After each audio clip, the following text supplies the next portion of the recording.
Service. Need tires right now? Drive through the new speed lane at Flynn's Tire and Hermitage to get your new tires installed fast. Just drive in and we'll get you in at Flynn's and tell them Flinny sent you. The number to call is 724-981-7900. That's 724-981-7900.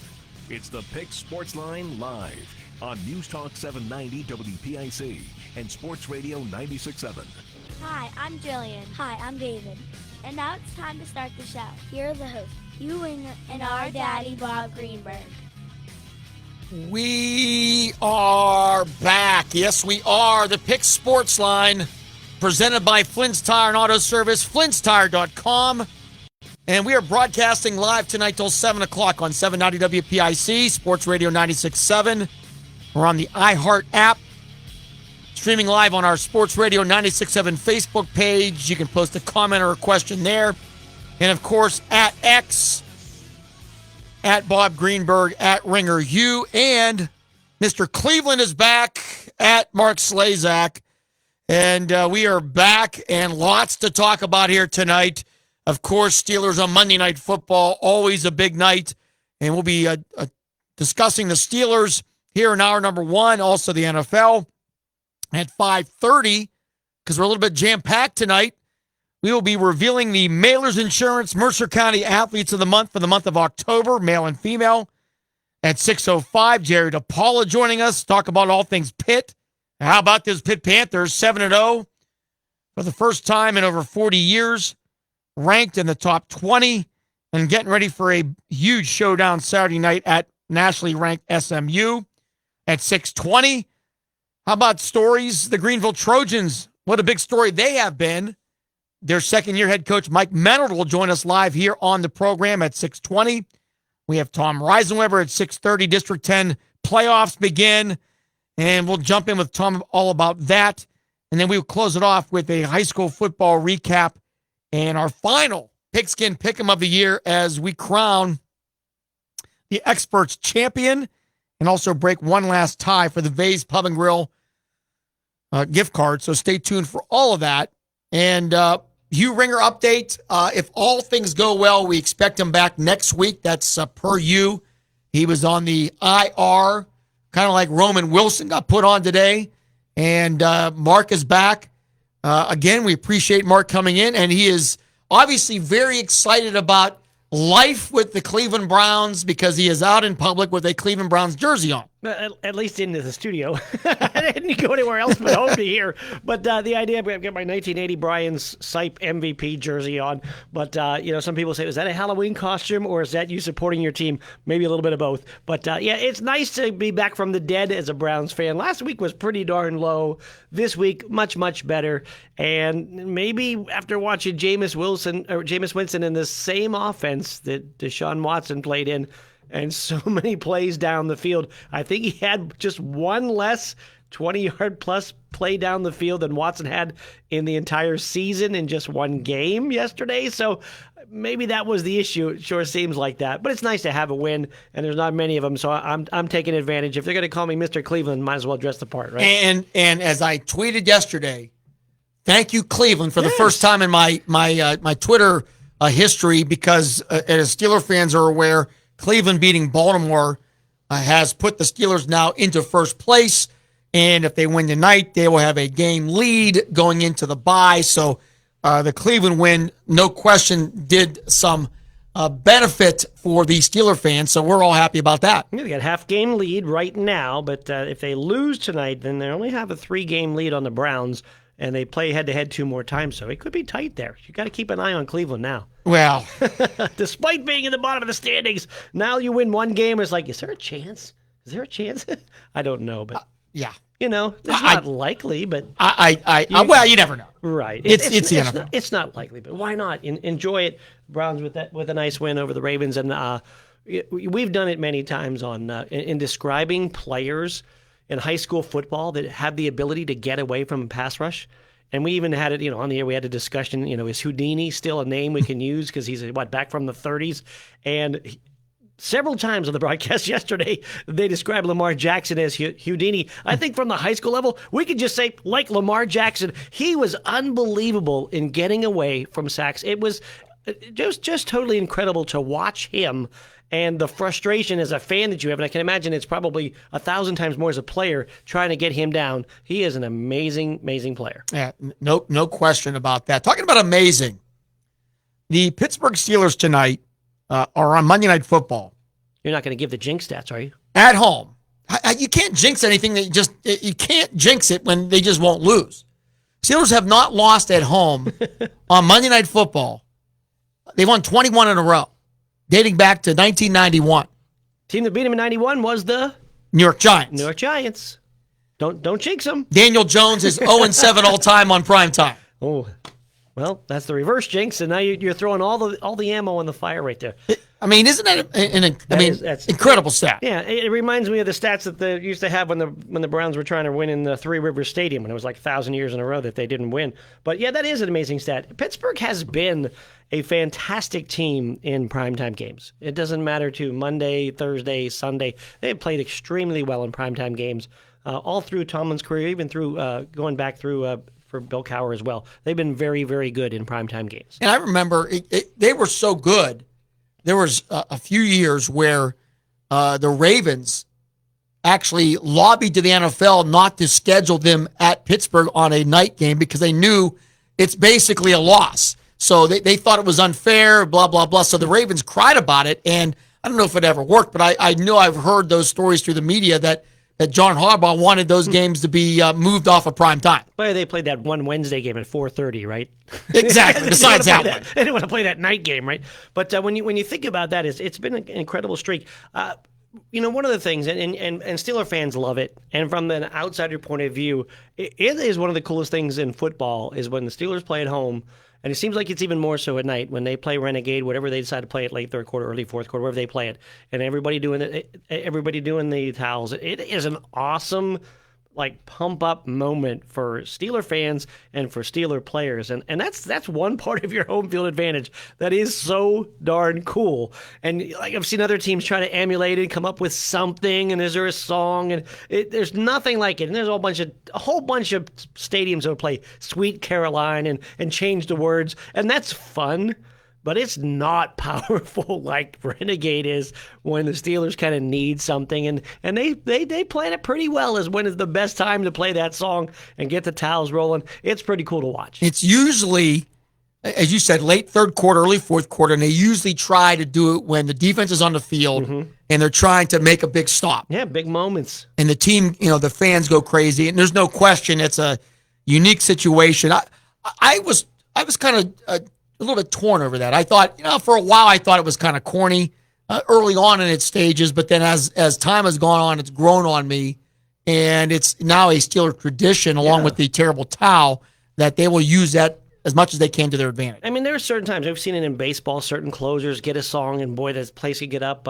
Although do an Enter Sandman when it's Virginia Tech comes out. I mean, if you've not ever seen that's that unbelievable. Or watched that, it's the same kind of feeling. But I get that same kind of feeling watching the Renegade thing. The pump up the crowd kind of things for me have always just been really cool. So I hate my team doesn't have anything like that because they just have tried, and then they'll put up on the scoreboard, vote for this song at the end of the third quarter, and two of them are like cheesy songs. I'm like, no, you need to come up with something that's powerful, that has meaning, everybody could get behind. So it is very cool. It's a great moment, and I think music still has a lot to do with sports, even in the arena itself.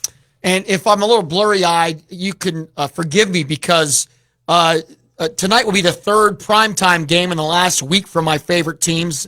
Pitt played on Thursday night, Steelers last Sunday night, and now Pitt will play this Saturday night as well, so 4 consecutive primetime games. Now, my son David and I talked about this, and I want to get your thought. Mm-hmm. And I know Cleveland doesn't play as much on primetime as the Steelers for a variety of reasons, but he said, and I agree with him 100%, the worst game for a fan to play on primetime, the worst night, is Sunday night. Thursday night and Monday night, for a variety of reasons, but one particularly is because you're at work, the day goes on, and then all of a sudden you get home and then the game's on. Mm-hmm. But Sunday night, it seems like the day lasts forever and you're watching games. You're kind of I did out some yard work yesterday, but I prefer Monday night maybe second most. I like Thursday night the most because it leads into the weekend. Yeah. But Monday night is pretty cool, and that's obviously the longest running tradition dating back to 1970, and still a pretty cool thing. I don't know if I feel one way or another. I know what you definitely feel about Sunday night, that you're waiting all day. I kind of feel the same way on Monday and Thursday when your team's not playing, that you think about it. It's that anticipation all day long. But I think they're all good. And the Steelers have played Monday night a lot because people come to games. People want to see the Steelers. There are Steeler fans all over the world. And because of that, they're there. And you look at the same thing when, they probably rank, even though they're the small market team per se, they still rank in that attraction very much like the New Yorks and the LAs. When you play these primetime games, there's a lot of eyeballs on it, and that's what puts people there. Even when Cleveland is good, they don't have as many eyeballs on them overall as the Pittsburgh Steelers do, and I think that's why the primetime groups like to have them. And when you're making a schedule ahead of time and wondering how good are these teams going to be, what do you know about Pittsburgh?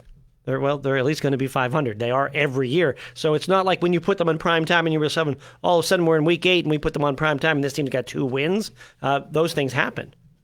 Now, what do you think? I found this stat out this morning because I was, we carry Westwood One games on 96.7, the NFL package, and we can't carry Steelers or Browns because of blackout obligations here in this market. But looking at the schedule this morning, I was putting it together, looking at it for the week, and it jumped out to me.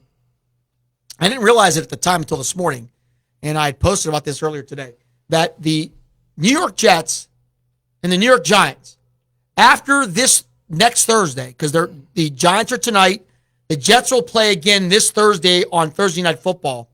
It will be the 9th time in 9 weeks that either the Jets or the Giants will be playing in prime time, either Sunday night, Thursday night, or Monday night. Think about that. The Jets and the Giants have been on prime time 9 times this year in 9 weeks. That's insane. Right, and the Giants are 2-5, and the Jets are 2-6.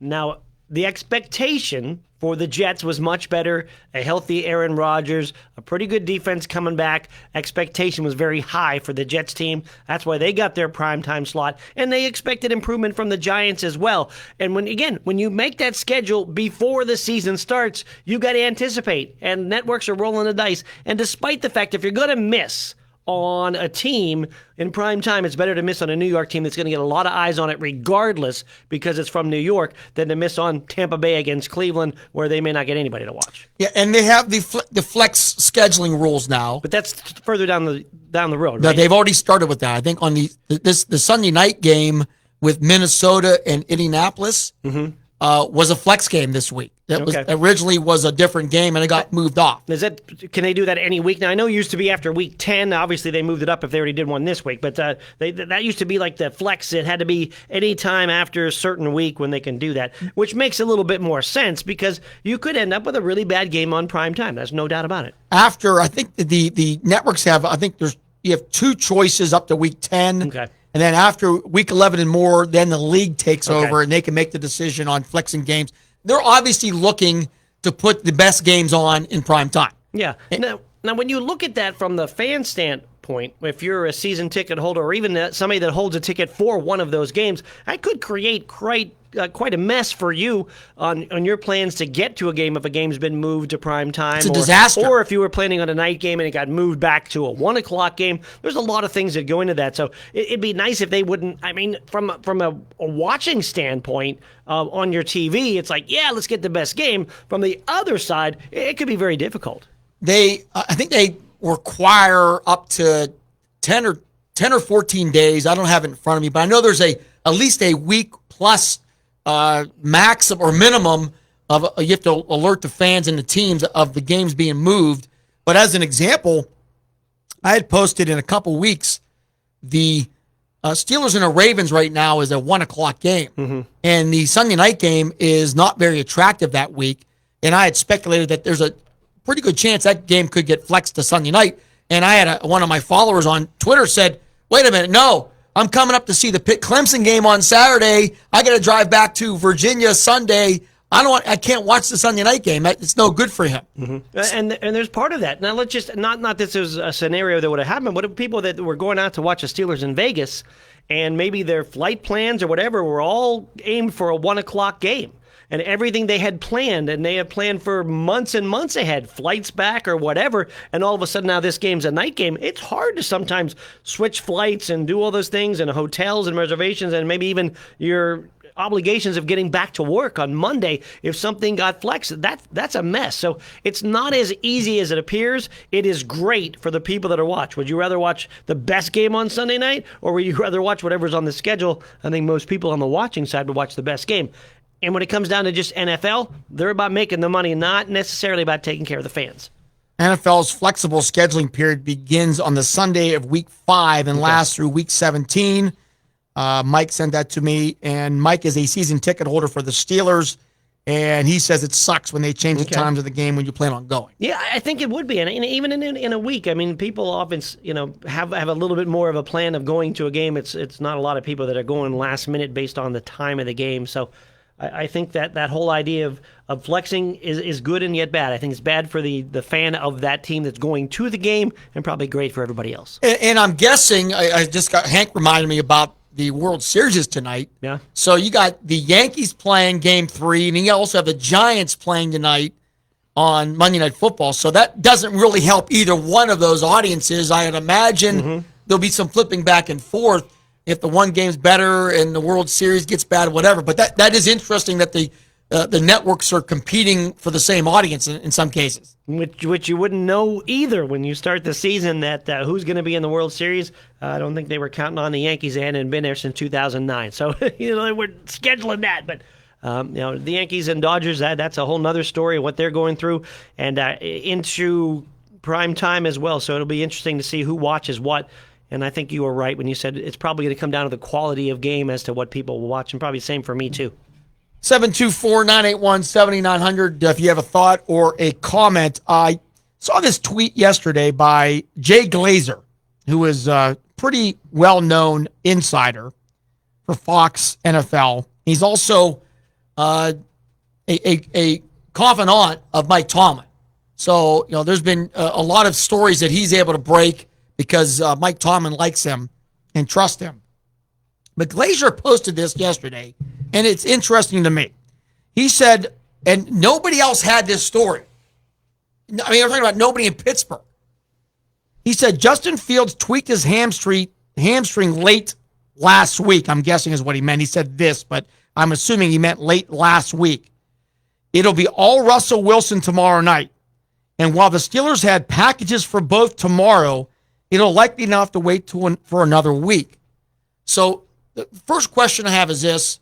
So was Justin Fields on the injury report, first off? 2, why is Mike Tomlin telling Jay Glazer, revealing that there's packages being put into play for tonight's game? Don't you think that would have been something you'd want to surprise people on?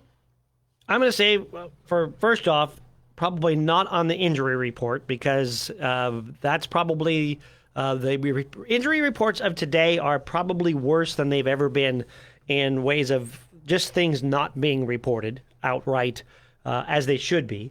And the second is, I don't think if I'm Mike Tomlin that I'm telling anyone in the media and allowing that to be reported before a game, especially something like that, because you want teams to prepare for all of your things.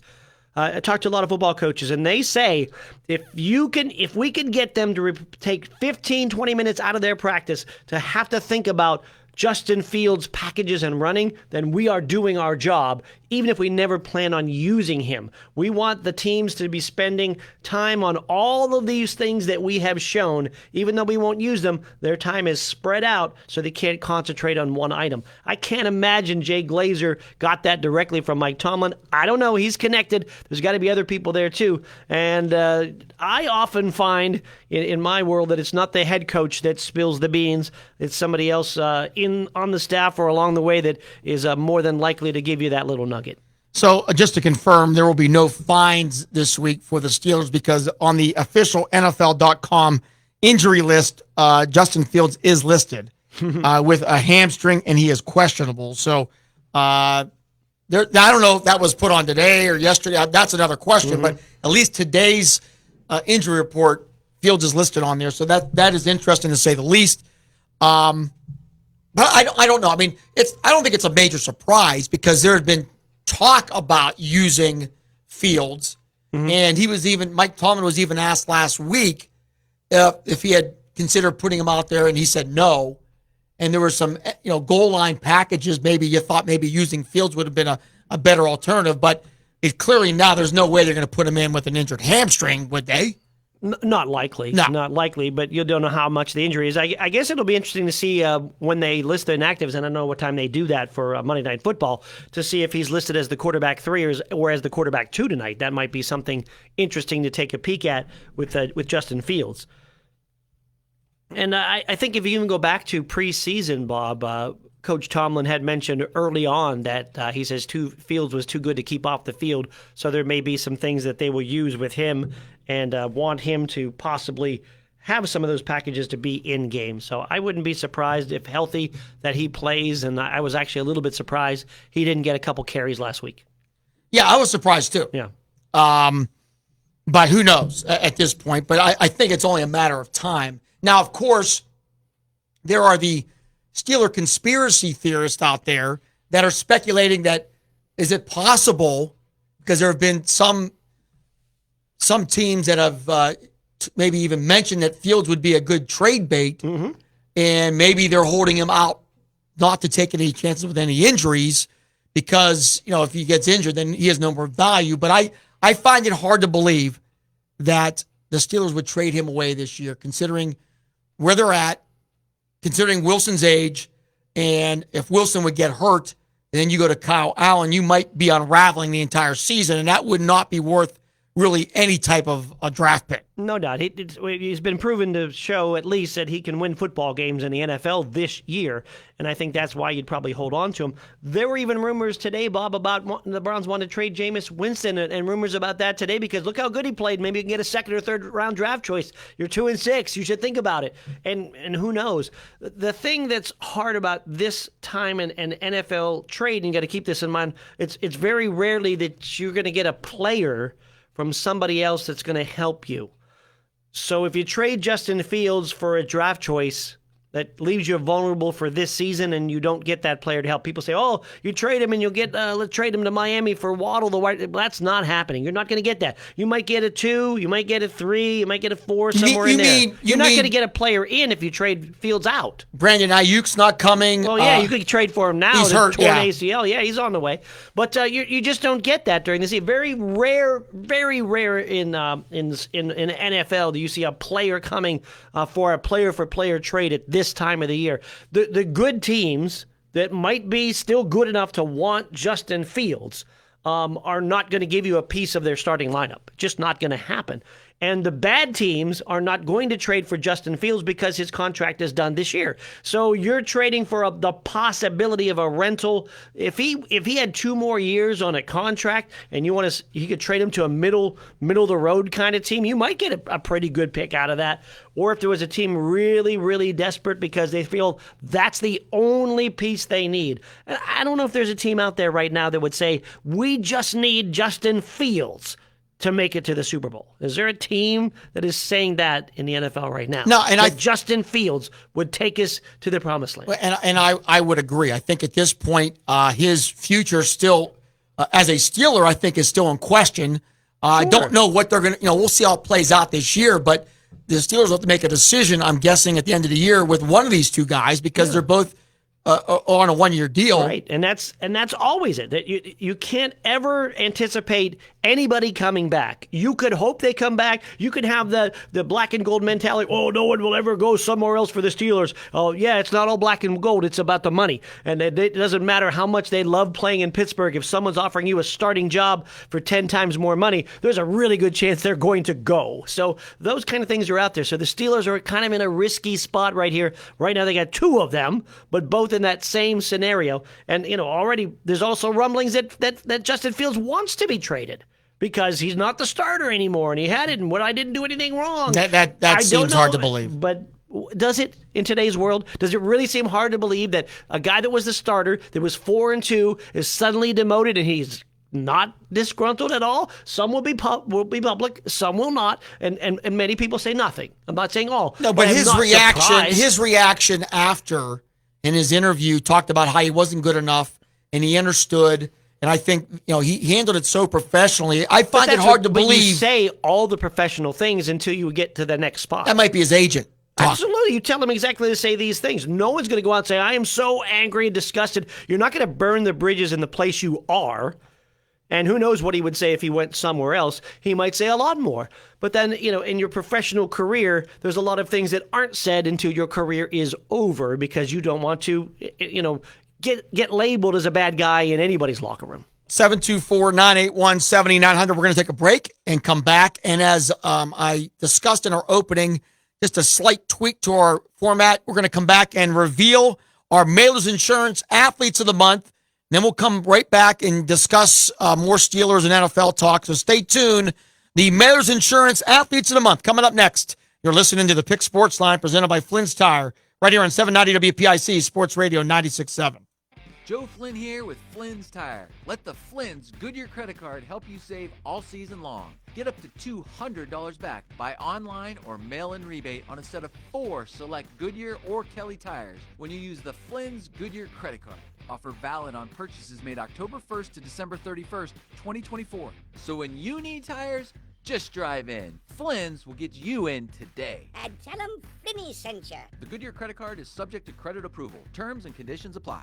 Did you know that Mancino's Driving School can give you your driver's test? That's right. Mancino's Driving School provides an approved Pennsylvania Department of Education certified driving course as well as behind-the-wheel training. Mancino's Driving School offers one-on-one, on-the-road driving lessons 7 days a week with day and evening hours. They use only certified driving instructors that have undergone extensive background investigation. For details or more information on adult training, go online to mancinosdrivingschool.com.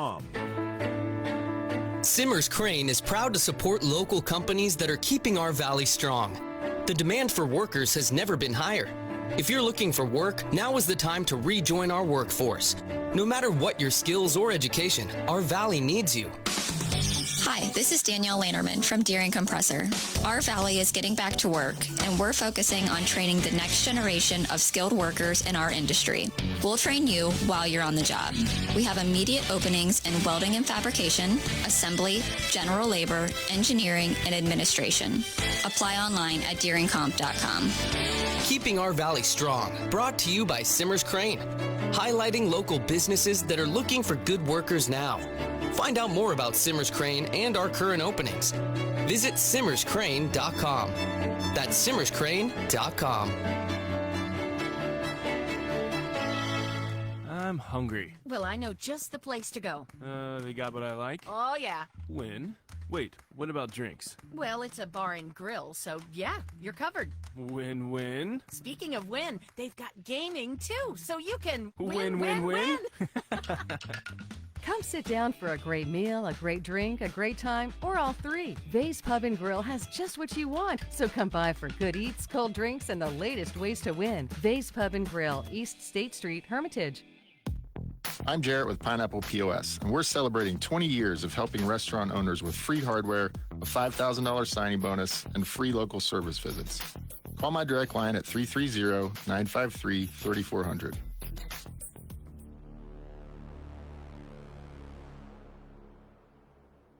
It's the Pick Sports Line, presented by Flynn's Tire and Auto Service.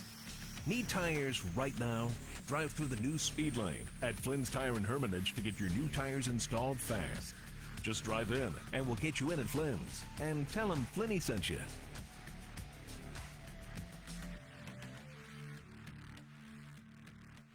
Mailers Insurance is proud to present the Mercer County Athletes of the Month. Each month, one male and one female athlete from Mercer County will be honored. Now, let's meet this month's Mailer Insurance Mercer County Athletes of the Month.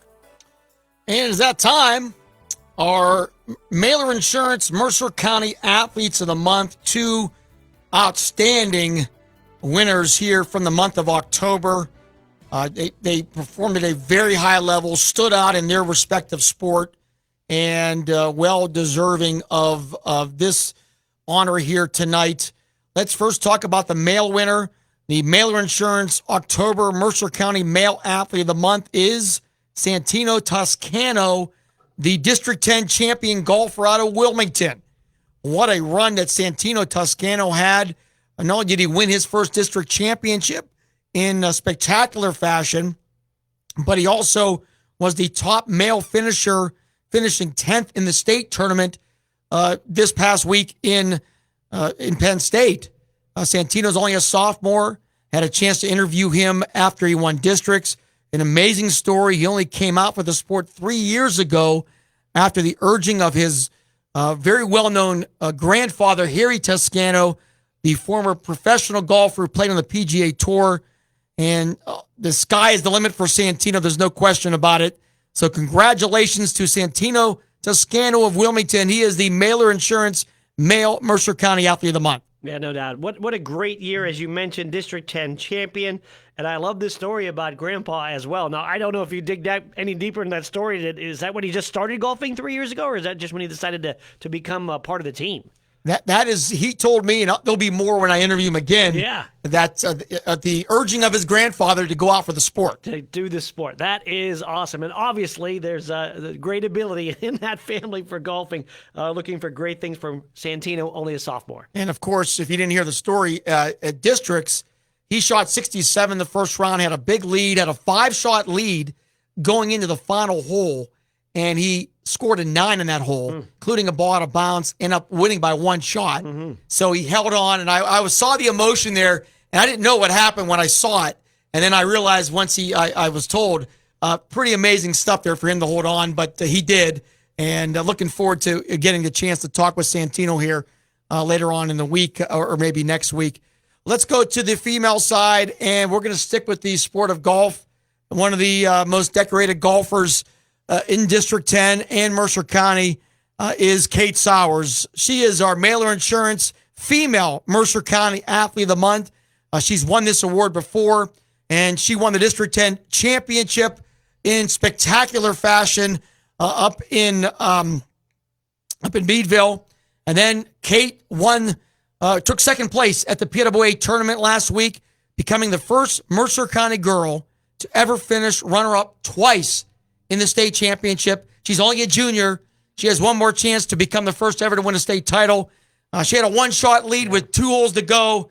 Golf is golf, and we all know who play the sport know what I'm talking about. But Kate is an incredible golfer, heading to Arizona, I think, later in the month to participate in a national tournament. But Kate Sowers of West Middlesex, she is the Mercer County October Female Mercer County Athlete of the Month. And you mentioned she's won the award before, so we've seen a few interviews that you've done with Kate. I've actually been in the booth when you've interviewed Kate before. What a nice, soft-spoken young lady that she is, and that soft-spoken personality is not matching the intensity that she has on the golf course. Again, just a couple of strokes from winning it all this past year, so looking, again, for more continued great things out of Kate. So congratulations to Santino Toscano of Wilmington, Kate Sowers of West Middlesex. They are the Mailer Insurance October Mercer County Athletes of the Month. This is XYZ Insurance. How can I help? I have a question about my home policy. Okay, question about phone policy.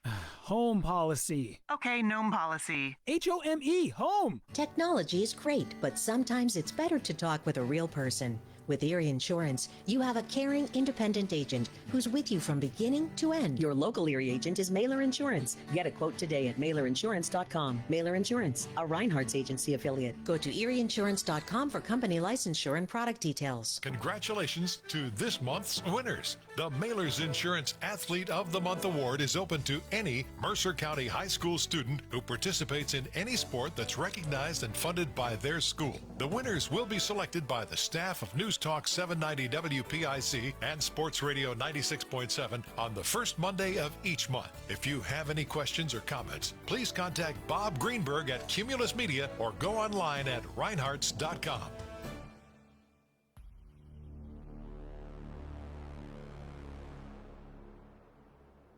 It's the Pick Sports Line, presented by Flynn's Tire and Auto Service.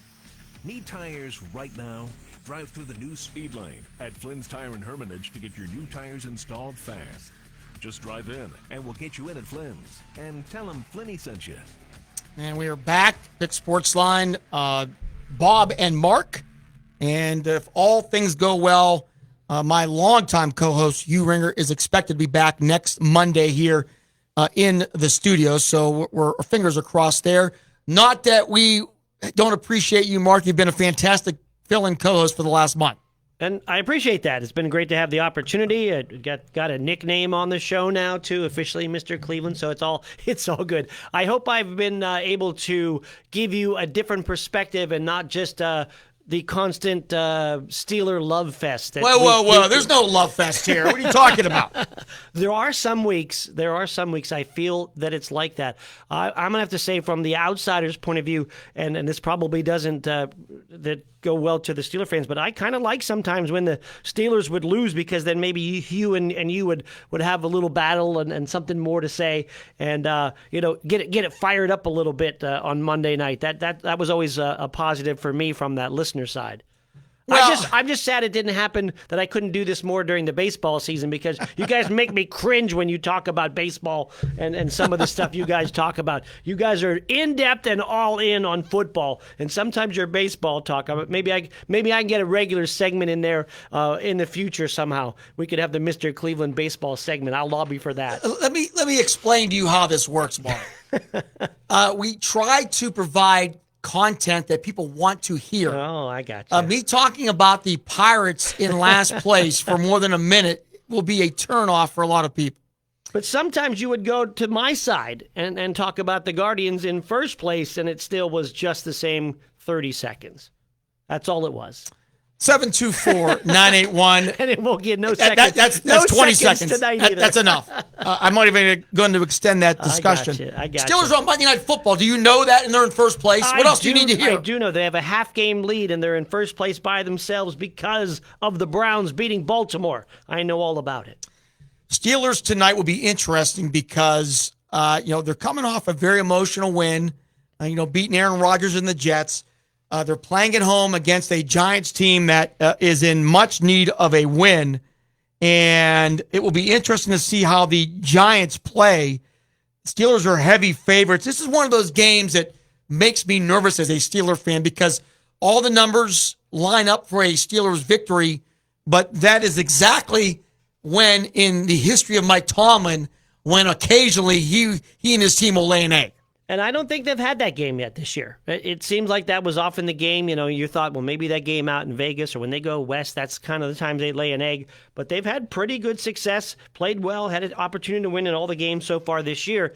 And the Giants are a team that has some players and some ability. They certainly haven't put it together. They've not done well with Daniel Jones at quarterback in the big picture, but he has had some good games.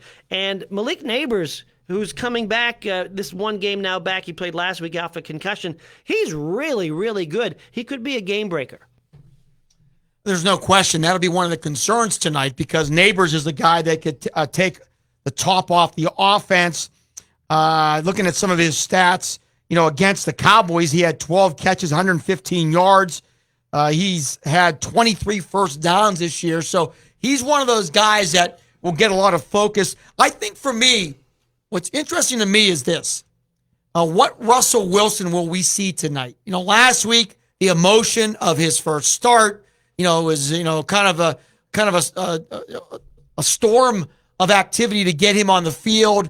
And it was kind of it kind of rolled down the hill with him and some of the plays he made after kind of a sluggish start. So the question to me is, will we see Russell Wilson pick up where he left off, or we're going to see Russell Wilson have one of those bad games that he has had historically the last few years? And when you look at that, too, you may not have Fields there as a backup with the hamstring injury, so there will be nobody else to go to. It's not long before we go back and listen that people were chanting in the first quarter last week that they wanted Justin Fields back. And then Russell Wilson just started to, throw those little lob passes, and Pickens was catching them. I don't know if that's an effective offensive trait to continue through. We might see that today where he throws 4 more, 5 more, 6 more of those lobs, and Pickens catches 5 out of 6 or every one, or they get a flag, and you're like, you know what? This is going to work, and it's going to work all year. Or we might find out that, oh, that was a 1 week thing. That's not a way it's going to win. You can't win that way in the NFL. We'll find out. The Giants come in as one of the worst offenses in the league. So, I mean, you think about this matchup, one of the worst offenses versus one of the best defenses. You would think on paper this should be a comfortable win for the Steelers, but that's never seemed to be that comfortable with the Steelers. No, and it's any NFL game. How many people would have picked the Browns to beat the Ravens yesterday? No matter what it is, it's like there are times in the NFL anybody could beat anybody. There's so many other factors that come into it, and you even mentioned some of it. Sometimes you just have those games that Pittsburgh's had them in the past, too. They've got a couple of good players. Pittsburgh definitely is the favorite in this game. I don't think there's any doubt. They're playing at home. They haven't lost in, 21 games, you said, Monday night at home. So there's a lot of things favoring the Steelers tonight, and the Steelers will most likely take care of business in this one. In Week 6, and this is the key stat of the night as we're watching the game, the Giants lost their star left tackle, Andrew Thomas, in Week 6. In Week 7, without Thomas, Jones was pressured on an incredible 48% of his dropbacks. So with TJ Watt and Alex Highsmith, Cam Hayward, among others, that could be the key of this game, which tends for me to believe that the Giants are going to be pretty conservative. They're going to run the ball. They're going to try to do screens. They're going to try to protect their quarterback, which means they may not try to go down the field very often. I think another part of that, when you look at that stat, is also that they got behind early and they had to throw the whole game. And when you're in that position, when teams know that you have to throw, that's when you're going to get pressured. That's when you're going to get sacked. If you can have a balanced game, you're in the game, the score is tight, then you don't get in that situation. If Steelers jump out 2 scores early on, then Daniel Jones, their left tackle that's playing out, everybody is in big trouble on a night game in Pittsburgh. And they won't have to wait to play Renegade in the fourth quarter before they're all over Jones in the backfield if they get behind early. So it is sometimes the ability of the players. It is sometimes what kind of game is it when they know you're going to throw. And that's what Pittsburgh tries to do to you every week. Make you one-dimensional, make you have to throw, and then fly off the edges with Watt and Highsmith or Herbig, whoever's playing on the ends. That's what they want. They want that each and every week. If they can create that, get a lead early, then it's good for Pittsburgh. Giants have been also not very good against the run. One of the worst yards after contact number in the league. So that would also indicate that the Steelers might try to use their 1-2 punch of Najee Harris and Jaylen Warren to establish the run game. And the one thing Russell Wilson did very well, much better than Justin Fields, was play action. And we talked about it last week. The play action is in a lot of cases part of the key to having success throwing the ball, and Fields just didn't do it as well, and Wilson is established at doing that, and I think that could be another factor here tonight as well. Now, Wilson, for his career, has been a very good ball handler, so when you have a little bit of deception with the football, it certainly can make your running game better and your passing game better with that play-action pass, and a little more predictable with the ball, and you also saw Fields fumble the ball often during his time with Pittsburgh, plus his career, he's been a little loose with the football, so those things certainly could be big in that case. I think you always have to look, too, at Pittsburgh's special teams as of late. Blocking kicks, they have been all over that, and they have made big plays that have become key moments in games in the last 3 weeks with block kicks. Yeah, 3 in a row, which I think is the first time in 11 years a team did that. I saw that stat somewhere. So, yeah, no question. That's a big development. We need a break. We'll come back. We'll check out our Facebook feed. I see some comments on there. Even a Cleveland fan, Art Shannon, is on there talking trash. We'll talk to what Art has to say and more. So stay tuned. The Pick Sports Line presented by Flynn's Tire right here on 790 WPIC Sports Radio 96.7. Joe Flynn here with Flynn's Tire. Let the Flynn's Goodyear credit card help you save all season long. Get up to $200 back by online or mail-in rebate on a set of 4 select Goodyear or Kelly tires when you use the Flynn's Goodyear credit card. Offer valid on purchases made October 1st to December 31st, 2024. So when you need tires, just drive in. Flynn's will get you in today. And tell them Flinny sent you. The Goodyear credit card is subject to credit approval. Terms and conditions apply. This is XYC Insurance. How can I help? I have a question about my home policy. Okay, question about phone policy. Home policy. Okay, gnome policy. HOME, home. Technology is great, but sometimes it's better to talk with a real person. With Erie Insurance, you have a caring, independent agent who's with you from beginning to end. We don't have any HOMEs on record. Call Reinhardt's Insurance, 724-342-2291. Go to erieinsurance.com for company licensure and product details. I'm Jarrett with Pineapple POS, your local restaurant and bar point-of-sale professional. And right now, I'm offering free hardware, a 30-day free trial, and a $5,000 signing bonus. Call me at 330-953-3400. Vay's Pub and Grill is proud to award the September 2024 Mercer County Team of the Month. Vay's is proud to announce that Grove City Girls Soccer is the September Mercer County Team of the Month. Congratulations to Grove City coach Darcy Holmes and her outstanding soccer team, as they are the September Vay's Pub and Grill Mercer County Team of the Month. For more information, go to Vay'sPubandGrill.com. Robinhood is introducing forecast contracts so you can trade the presidential election. Through Robinhood, you can now trade financial derivatives contracts on who will win the U.S. presidential election, Harris or Trump, and watch as contract prices react to real-time market sentiment. Each contract you own will pay $1 on January 8, 2025 if that candidate is confirmed as the next U.S. president by Congress. Learn more about the presidential election contracts on Robinhood at Robinhood.com/election. The risk of loss in trading commodities interest can be substantial. You should therefore carefully consider whether such trading is suitable for you in light of your financial condition. Restrictions and eligibility requirements apply. Commodity interest trading is not appropriate for everyone. Displayed prices are based on real-time market sentiment. This event contract is offered by Robinhood Derivatives, a registered futures commission merchant and swap firm. Exchange and regulatory fees apply. Learn more at Robinhood.com/election.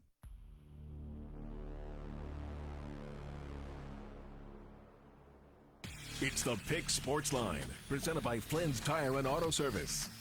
Need tires right now? Drive through the new speed lane at Flynn's Tire and Hermitage to get your new tires installed fast. Just drive in, and we'll get you in at Flynn's. And tell them Flinny sent you. And we are back. Final segment of hour one of the Pick Sports Line. Bob and Mark here tonight. Let's see. Art says Steelers Nation needs a letdown. Y'all too jovial this time of year. We need some drama. I don't need any drama. Hey, Art, here's the story. I agree, Art. I agree. Last week, and you know, when you watch night games, especially stressful night games, it takes forever for me and many people to go to sleep. Last week, with the Steelers winning big, I literally went to bed within like 20 minutes. It was like, this was like the best game ever. Blowouts and no drama at the end. I'm hoping for that tonight so I can get a nice night's sleep, getting ready for the big playoff weekend. So no more drama. We don't need drama. That's where Cleveland is at right now. The networks want drama. The drama. The networks want drama. Come on. Mike Tumpac says, I love TJ Watt. His stats are down big time. He's not even close to being the defensive player of the year. Come on, TJ. Big game tonight. I will take TJ on my team. And sometimes his stats are down because opponents game plan to stop him. Well, He's a game wrecker. Why wouldn't you? You should. Right. The teams that don't. It's amazing how many times you watch TJ Watt over the years and he gets a sack and he doesn't even get touched. I don't even know how that's possible. You know he's coming on every play. He drops back as a linebacker very rarely. His interceptions are from the line of scrimmage when he leaps up and grabs them. It's not like he's dropping into coverage. That's very, very rare. I don't know why he sometimes has an unblocked run to the quarterback over the years. This year, teams have been putting two guys out there on him almost on a consistent basis. And I think it's smart. He is a game wrecker. Will be interesting tonight. And if there's ever a night to be a game wrecker, it's against a Giants line that is missing their best tackle. That's not on TJ Watt's side. No. That's the left side, so keep that in mind as well. Alex Highsmith is there back. He's healthy, so Sure. it will be interesting tonight. And I'll be stunned. Let's put it this way. It'll be a long night sleeping if the Steelers lose this game. No doubt. I watched a clip the other day, and it was talking about quarterbacks, and it was talking about rush defensive ends. Speed guys like Highsmith and Myles Garrett and TJ Watt that really just get low and can turn the corner. And it was talking about quarterbacks that start like in a shotgun or a pistol and then go back another like 3 to 5 to 7 steps, that they said the tackles have no chance. So sometimes that play design is perfect for these speed guys off the end because the quarterback quarterbacks aren't under center anymore. A three-step drop under center, the players, those tackles just push them back around. But when those guys are already so deep, it's allowing those speed guys to really get off the edge and make things happen. Today, I'm sure you saw this, October 28th, is the sports equinox. Ooh. For just the 31st time ever, all 4 major North American sports leagues, MLB, NBA, NFL, NHL, have games on the same day. Of course, we have the Steelers and the Giants tonight. There are 11 NBA games, Game 3 of the World Series, 8 NHL games. And part of this is because the World Series have been pushed back and Forever. back and back and back over the years, so that skews the numbers a little bit, but still pretty cool day that all of that is happening tonight. And which game are you watching tonight? I don't know. Maybe I'll take a peek into none of them, Mark. The only game I'm watching will be the NFL. If the Steelers win and all goes well there, I'll probably peek in at the World Series after the game and see how that thing's going. It's been pretty fun to watch, but not tonight. Especially if you're rooting against the Yankees, you've enjoyed it very much so far. And as the Dodgers have played well, Ohtani had a little bit of a shoulder injury, so that could be an issue. And NBA has been good. I mean, the storied franchise, Boston, L.A., and Cleveland, all 3-0. Oklahoma City as well, early in the NBA. So that's been kind of fun so far to take a peek at the Cavs. I mean, the NBA, it starts in I know. October, yeah, and it goes all the way till June. Yes, it is crazy. It's absolutely ridiculous. And MLB, I've been complaining about it. It has to be over before November. I don't get it. I understand why they do it, because the worse the weather, the better the ratings. But still, and the fact that they have I saw like the worse the weather, the better the ratings. People aren't outside. Oh, okay. I'm thinking you meant not for the game itself. Okay. Worse for the weather for fans. Yeah, for people to watch. Okay, that are not watching from the stadium itself. Correct. It could be cold and rainy. It's not as fun. No, but and it looks like they're going to get lucky with at least the weather in New York. Yeah. For the next couple days, but we'll find out. Well, you don't really want baseball to be played in too cold of a weather that affects the game in a negative way. I want it to snow. No, I want it to snow. No, I don't want it to snow for baseball. I've watched that on opening day several times in my lifetime. I don't care for that. What are you watching tonight? In order. In order, I'll start with the football game. Because that's Monday night. I will check out to see what the Cavs are doing, and I will obviously check out to see what's happening with the Yankees and the Dodgers. I think it will all come down to kind of what kind of game we're looking at. If the Steelers jump out to a big lead or something, I'm not going to watch. If the Giants jump out to a big lead, I might stay and watch longer to see if the Steelers come back or even if they don't, because it'd be more fun if they don't. And from my perspective, because we want to tighten this division race up, give the Browns a chance, I'm not giving up yet, even though they have 2 wins. I saw Jameis Winston was declared the starter today for next week. What a shock there.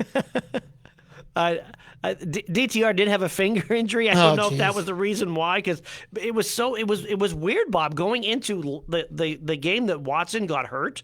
That was the first game that Jameis Winston wasn't listed as the number 2 quarterback. They had moved DTR, Dorian Thompson-Robinson, to number 2, and Winston was the third. He was the emergency quarterback. That's the first time that it happened.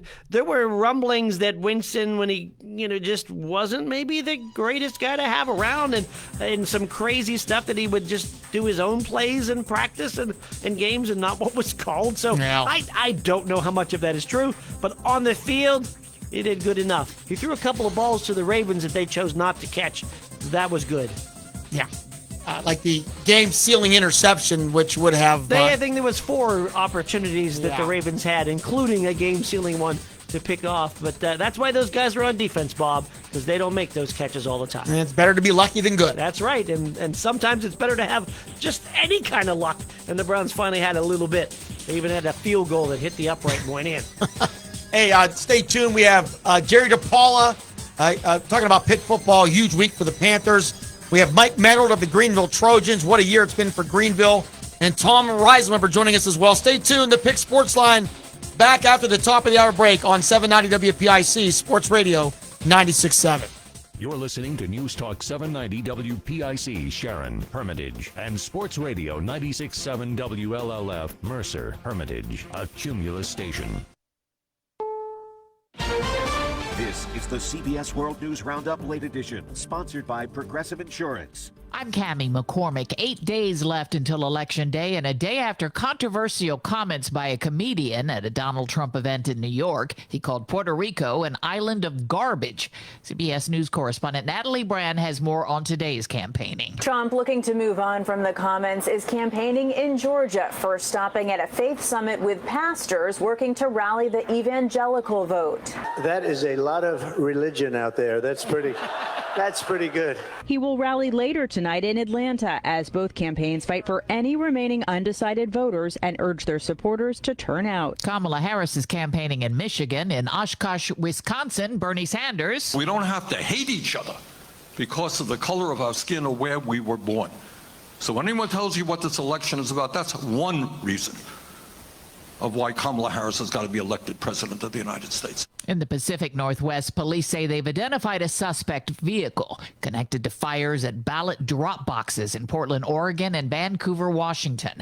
The acting police chief of Vancouver, Troy Price. We got a call that indicated that one of the ballot boxes was smoking, and we found a device there next to the ballot box. Hundreds of ballots were destroyed. Foreign actors aren't just trying to influence the election. Peter King reports they've had a role in hurricane recovery misinformation as well. President Biden has already spoken about misinformation coming from politicians trying to undermine FEMA's efforts for hurricane recovery. It's got to stop. It's got to stop. But now a U.S. official says some of that deliberate misinformation is coming from Russian, Chinese, and Cuban operatives. Some posts say the U.S. was denying Americans much-needed hurricane relief with the money going to Ukraine. The government says not true. A Russian state-owned news agency posted a picture of Disney World's Magic Kingdom completely flooded, something that never happened. Peter King, CBS News. The Pentagon said today 10,000 North Korean troops are in Russia. That's 3 times the initial estimate.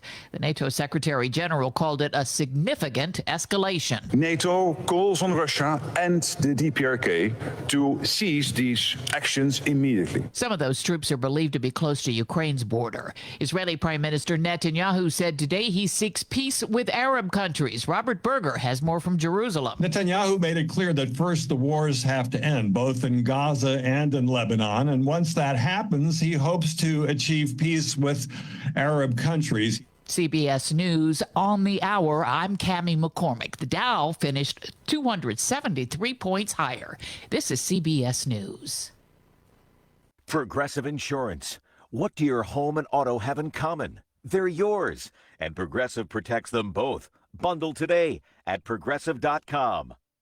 Hey, it's Michael Smerconish. Business owners and CMOs, how do you plan on growing your business? Have you plateaued on your social media and online efforts? Why not tap into podcasts and radio? In the U.S., audio reaches more than 271 million people weekly. That's more than social media and digital combined. My friends at Radioactive Media know the recipe to launch, optimize, and scale performance by building compelling audio campaigns which work. I personally know the principles of Radioactive Media, their personal approach and knowledge of the medium, unparalleled. For advertisers who want to reach the right audience with the right hosts and programs, text the word profits to 511-511. Heck, you can even buy spots on my program. If you're a mid-sized company or well-funded startup with a monthly budget as low as 5 figures, they can help. Text the word profits to 511-511. Online, radioactivemedia.com. Text rates may apply. The UN is sounding the alarm about greenhouse gases. CBS's Stacey Lynn reports. Greenhouse gases hit record highs in 2023. The World Meteorological Organization says levels of the 3 main greenhouse gases, carbon dioxide, methane, and nitrous oxide, all increased, with carbon dioxide accumulating in the atmosphere faster than ever, up more than 10% in 2 decades. This alarming trend, driven by fossil fuel emissions, locks in future temperature increases and puts the Paris Agreement goals at risk. Stacey Lynn, CBS News. A new poll from Johns Hopkins University finds nearly half of voters in this country think those in the opposing party are downright evil. The poll's creators say those divisive beliefs are dangerous to our democracy. Another poll from the Associated Press finds most Americans are uneasy about the election and what could follow. I'm Cammie McCormick, CBS News.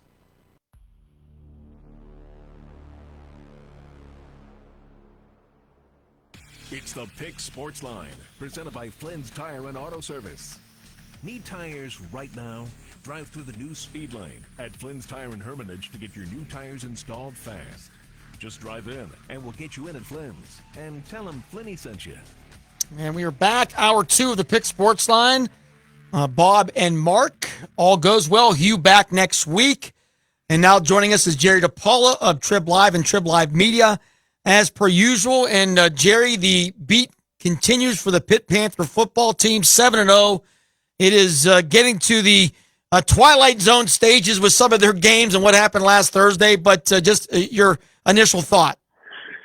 Well, my initial thought is that the offense needs to get better. The defense, played lights out, obviously, with 5 interceptions, 3 pick sixes. You're not going to get that every week. Like we said earlier in the season, with those comeback victories that engineered by the quarterback, Eli Holstein, you're not going to get those comeback victories every week either. So you have to get a complete game together. The offense and the defense have to get together and both play well for Pitt to be able to compete down the stretch with these 5 games they have left in the season. There's 5 games left, and they're all against decent teams. And starting Saturday night against SMU, a team that is number 20 in the country, probably close to being undefeated itself. Its only loss was to BYU, which is the number 9 team in the country. So Pitt needs to do better on both sides of the ball. And Eli Holstein, who today, Pat Narduzzi was very non-committal about whether or not he would play this week because, as you remember, Holstein left the game in the fourth quarter Thursday night against Syracuse, didn't return. And Narduzzi said he was okay. It looks like he hit his head a little bit on a 13-yard run early in the fourth quarter of that game. They were leading 38-6 at the time. And he said at the time that he was okay. And Narduzzi said he was okay. Today, he wouldn't say one way or the other, but he did say that Nate Yarnell will get some snaps with the first-team offense this week, which he may get a little bit of that every week, but Narduzzi wouldn't quantify exactly how many snaps he'd get with the first team this week. Yeah, I think it's pretty clear that Holstein had a concussion, at least looking at the replay, and without giving out injury status, which they don't, that if he is cleared through the concussion protocol, he'll play. But even with all that said, there's no way Pat Narduzzi will reveal any of that until he has to sometime Saturday, I would imagine. Yeah, it's only Monday. The game is Saturday night. He doesn't want, SMU is getting ready to making their preparation for the game. He doesn't want to give them any kind of clue on which quarterback is going to play. He wants them to, to be unsure of themselves and who's going to play in that game. And I can understand that. That's the way coaches think. They'll never admit it, but that's what they do. They want to put a little bit of doubt in the other team's head. Now Holstein and Yarnell are kind of the same quarterback as far as being pro-style guys who throw the ball pretty well, and not like one runs better than the other. The Holstein probably runs a little better than Yarnell does, but I don't think it makes that big a difference from our vantage point, you and me, Bob. But I think coaches believe it's a big deal. Is the defense now the best part of this football team? I mean, not considering the kicking game, but has the defense overtaken the offense at least the last couple of weeks? Yeah, I think so. Holstein really hasn't played all that well. I mean, he didn't make any mistakes against Syracuse. They only threw 15 times, I think, and completed 11. The yardage is way down. The touchdowns are way down on offense. And then maybe they dialed it back a little bit. I know after the California game, Narduzzi said that he thought Cade Bell dialed it down a little bit because of the injuries on the offensive line. And maybe they dialed it down a little bit after they got a big lead. They were winning 31-0 at halftime. In most cases, that's the kind of game when second half you sort of coast. And they coasted a little bit. Holstein threw a couple nice touchdown passes in that game, actually. But I think defense is making the big plays. I think those linebackers, Biles and Lovelace and George and Lewis, there's 4 of them there. Only 3 of them start, but they all got interceptions against Syracuse. They're all making big plays, and they're all ferocious pass rushers too. And I think defense definitely is the strongest part of this Pitt team right now. I mean, Kyle McCord came in so highly touted. He had been off to an amazing start this year, and he threw 5 interceptions. What clicked? What did Pitt do that nobody else has been able to?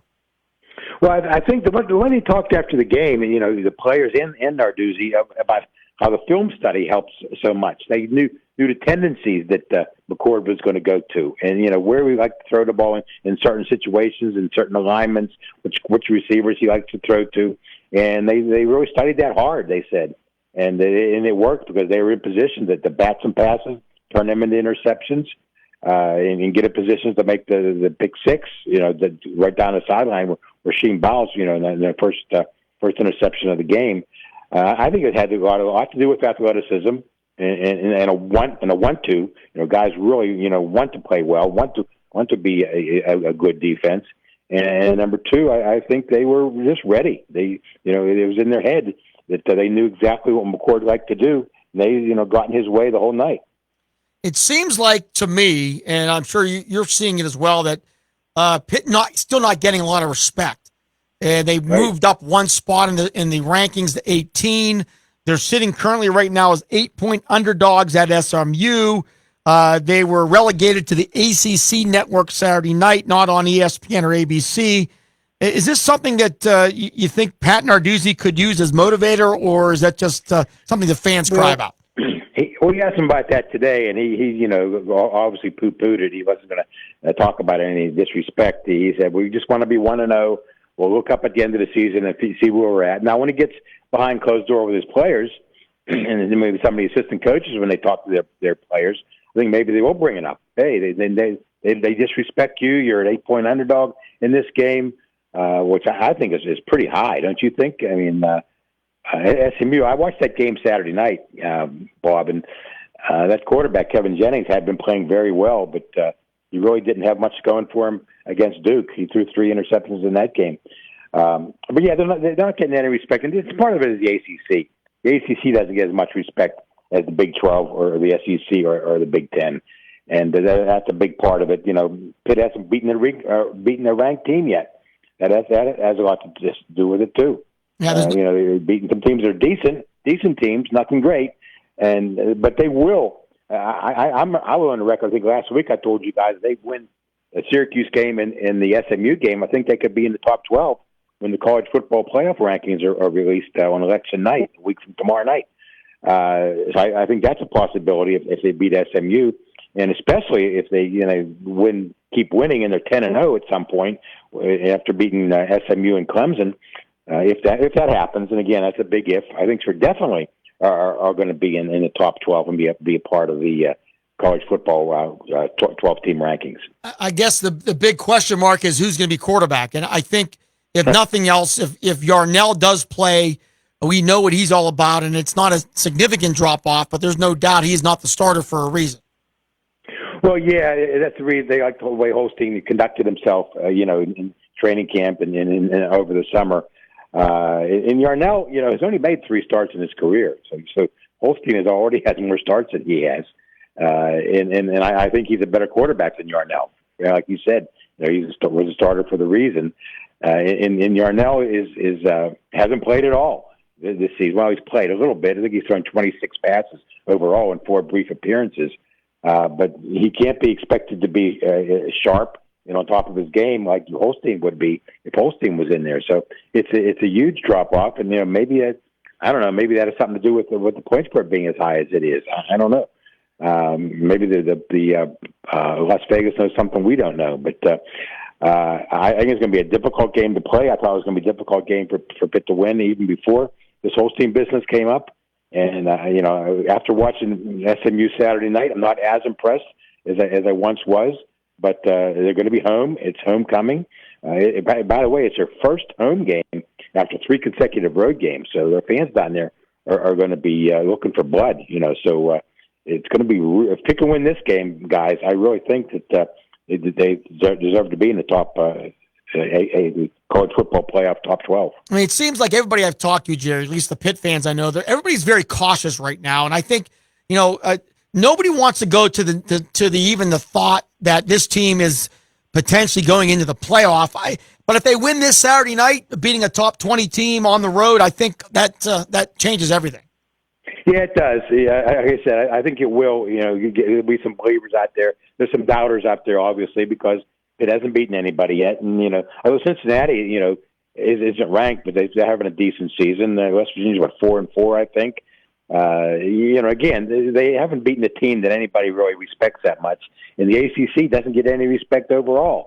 Beating California and North Carolina and Syracuse is good for your one-loss record, but as far as the reputation and perception around the country, it's going to take a little bit more than that. In fact, it's going to take a lot more than that. I think that, in my opinion, I think there would be one of the top 12 teams if they're 9 and if they go 8-0. But in order to really lock it in, they have to beat Clemson and get themselves somehow into the ACC championship game. I mean, can you imagine if Pitt enters that Clemson game at 9-0 and both teams are maybe in the top 10? I mean, that would be one of the biggest games in the last 40 years for Pitt. Yeah, that's for sure. We haven't played too many ranked as a ranked team. They have not played many ranked teams as a ranked team. So I think that would be a huge game. And Clemson is one of those teams that Pitt has had success with in the past. They beat them down in Death Valley in 2016. They beat them in 2021 with Kenny Pickett at quarterback. But again, here we are talking about Clemson when there's 2 games to be played before Clemson. Narduzzi made the point, hey, this is a big game coming up, but Virginia next week is also a big game. They have to win them all, almost all of them, to get into the ACC championship game. Maybe one loss would get them in, depending on what the other teams do. But what if Miami and Clemson go undefeated and Pitt's only loss is to Clemson? They're out. They wouldn't be in the ACC championship game. They wouldn't be in the college football playoff either. So they just got to keep winning. A week from tonight, the Pitt Panther basketball team officially tips off their season with the home game versus Radford. Just your thought about Pitt. The expectations are high from what I'm being told and what we talked about. And I think at this point, Jeff Capel has his team ready to go to make a run for maybe an ACC championship. The expectations are very high, and they should be, because they have 2 really good guards in Jalen Lowe and Ishmael Leggett. And, most of the good teams around the country are backstopped by 2 really good guards. And I think they have those 2 guards with experience, guys who be able to make shots, guys who can penetrate. And they got some support in the paint this year.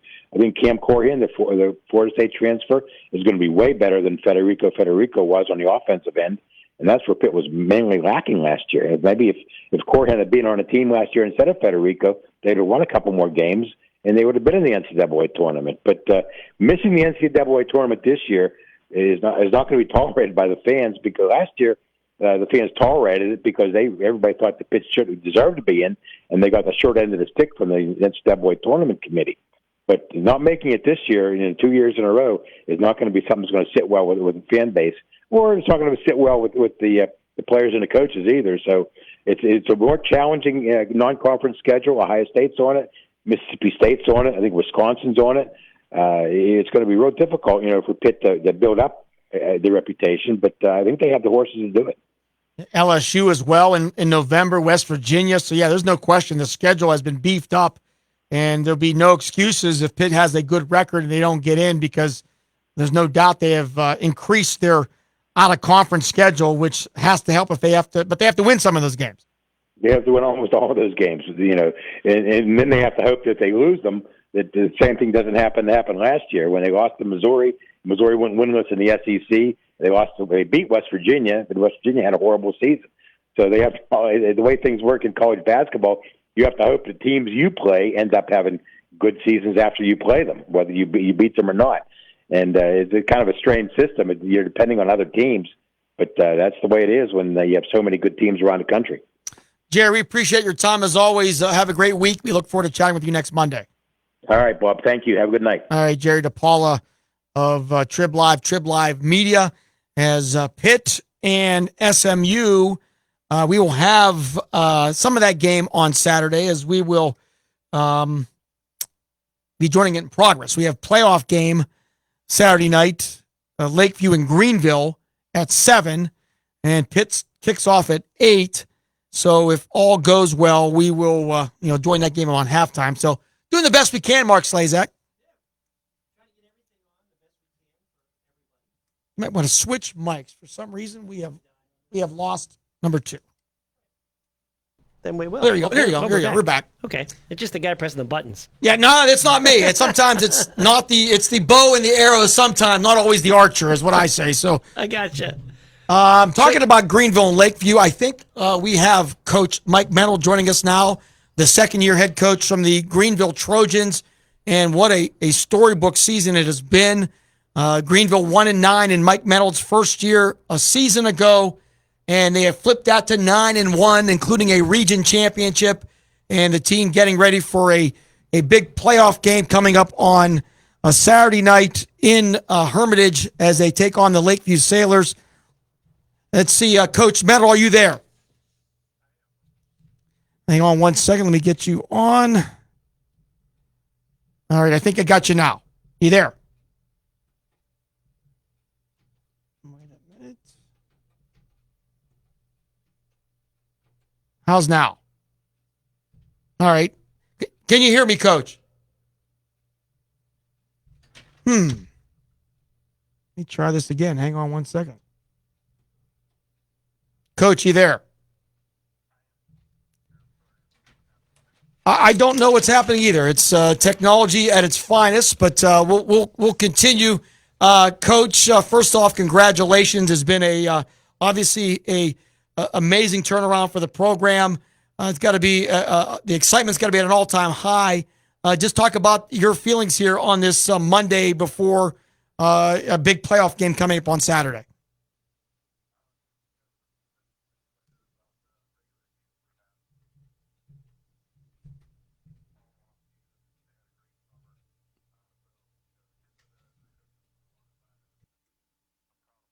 And as we told them, though, on Saturday morning, the second season starts now, and everybody's 0-0. So we're excited for the opportunity, though.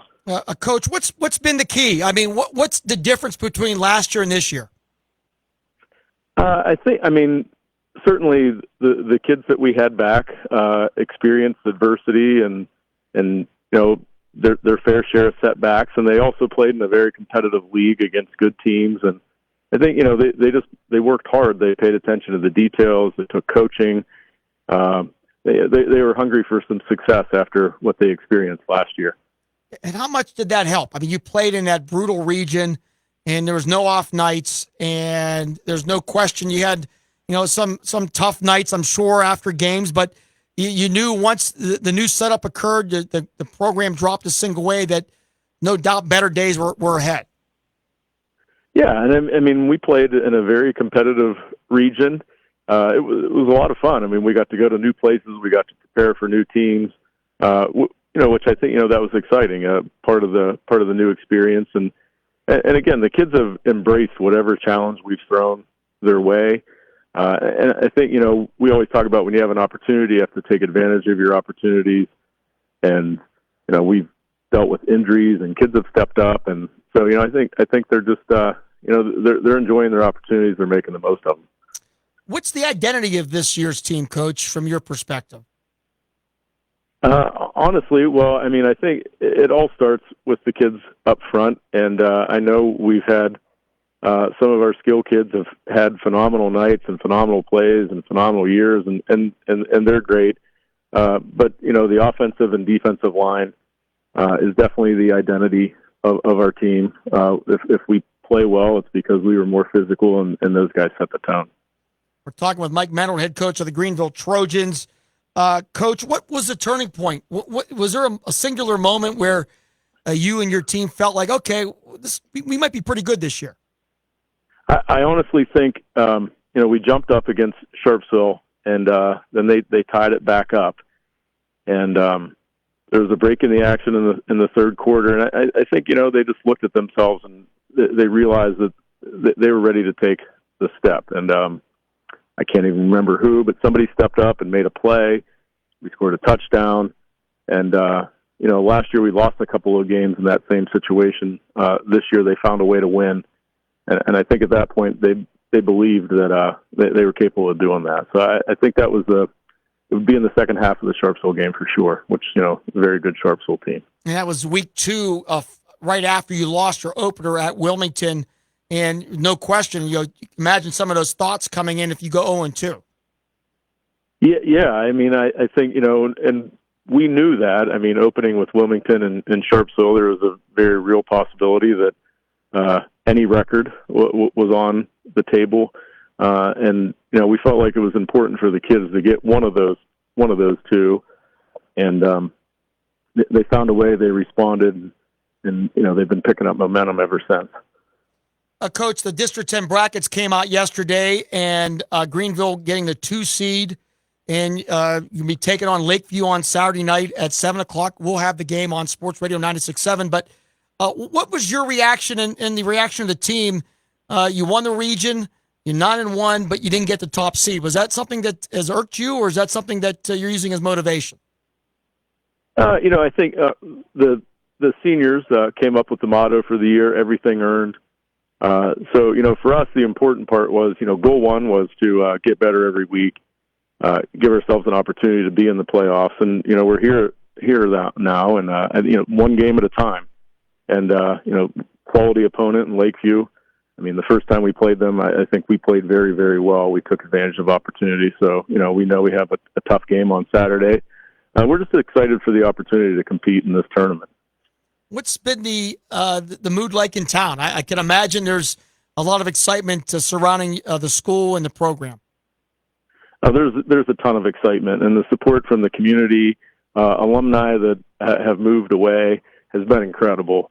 So it's a lot of fun to have that excitement, to have people sending me text messages and congratulating us that aren't in town, and so there's a lot of excitement.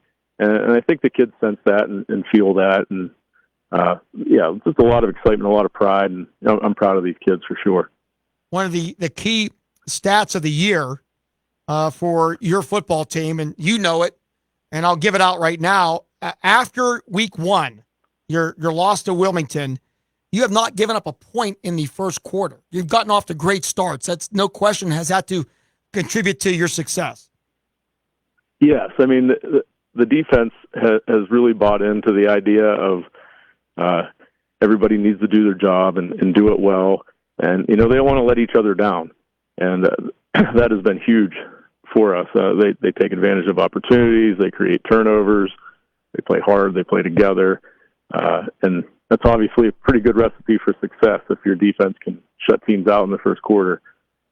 And you shut out a very good Lakeview team. They have not been shut out in 5 years in your first matchup. What was the key that night? Again, I think, the kids on the back end made some really, really nice plays, but the kids up front did a fantastic job of controlling the line of scrimmage, getting some pressure. And again, that's always going to be the key for us. If we can do well up front, then that gives a chance for some of those kids in the back to use their athleticism and make plays, and they certainly have been taking advantage of those opportunities. Coach, obviously you were a former great player in the program, and 1999 was the last time your program won a district championship. How important is that number, and how much of a motivation are you trying to change that and get back to on top of the district if you can? Yeah, I mean, that would certainly be an incredible accomplishment. And, we kind of looked back at that. And I don't know how much we've shared that with the kids, but, as coaches, we've talked about, I think we've been runner-ups 13 times. So obviously it's 1 week at a time. Lakeview's a quality opponent. I'm sure if we are fortunate enough to come out on top on Saturday, we'll play another quality opponent. But it would be great to be the first team this century to win a district title, but that's going to take trust in the process and getting better every day. First things first, Lakeview on Saturday night. Coach Mike Mantle, we appreciate your time tonight. Have a great week of practice, and we look forward to covering your game on Saturday. Thank you very much. I appreciate having us on, and I appreciate everything you do for covering our kids in the county. It's fantastic. All right. Thanks, Mike. Appreciate that. Coach Mike Mantle of the Greenville Trojans. Mark, just a quick thought about Greenville. We saw them in week 1 and didn't really, we left that stadium that night. No, they lost 28-7. It looked like they were tough, but really didn't see at that time they were going to make the step, but they definitely have. We did think they were a very physical team. A couple things kind of didn't go their way in that game. A couple of weird plays. in that opening loss. But I think some of the numbers that you mentioned that, since that first week loss, that not giving up any first quarter points. And I like what Mike Menold said, too, about playing in the region they played in a year ago when they had to play Hickory and Sharon and Farrell and the big teams. And they struggled, and they took a beating the last couple of years in that region. And they didn't just complain about it. They learned from it, obviously, and then took advantage of that opportunity to play the new teams in the new places, the excitement of the new schedule, and they really ran with it. No question about it. So Greenville and Lakeview are a complete schedule, been posted on our social media accounts. We have Sharon and Conneaut on Friday, Hickory and Sippy Rock on Friday, and then on Saturday night we have Sharpsville and Mercyhurst Prep and Greenville and Lakeview on the radio. And we'll also have audio streaming on our Facebook page. Still working on some video.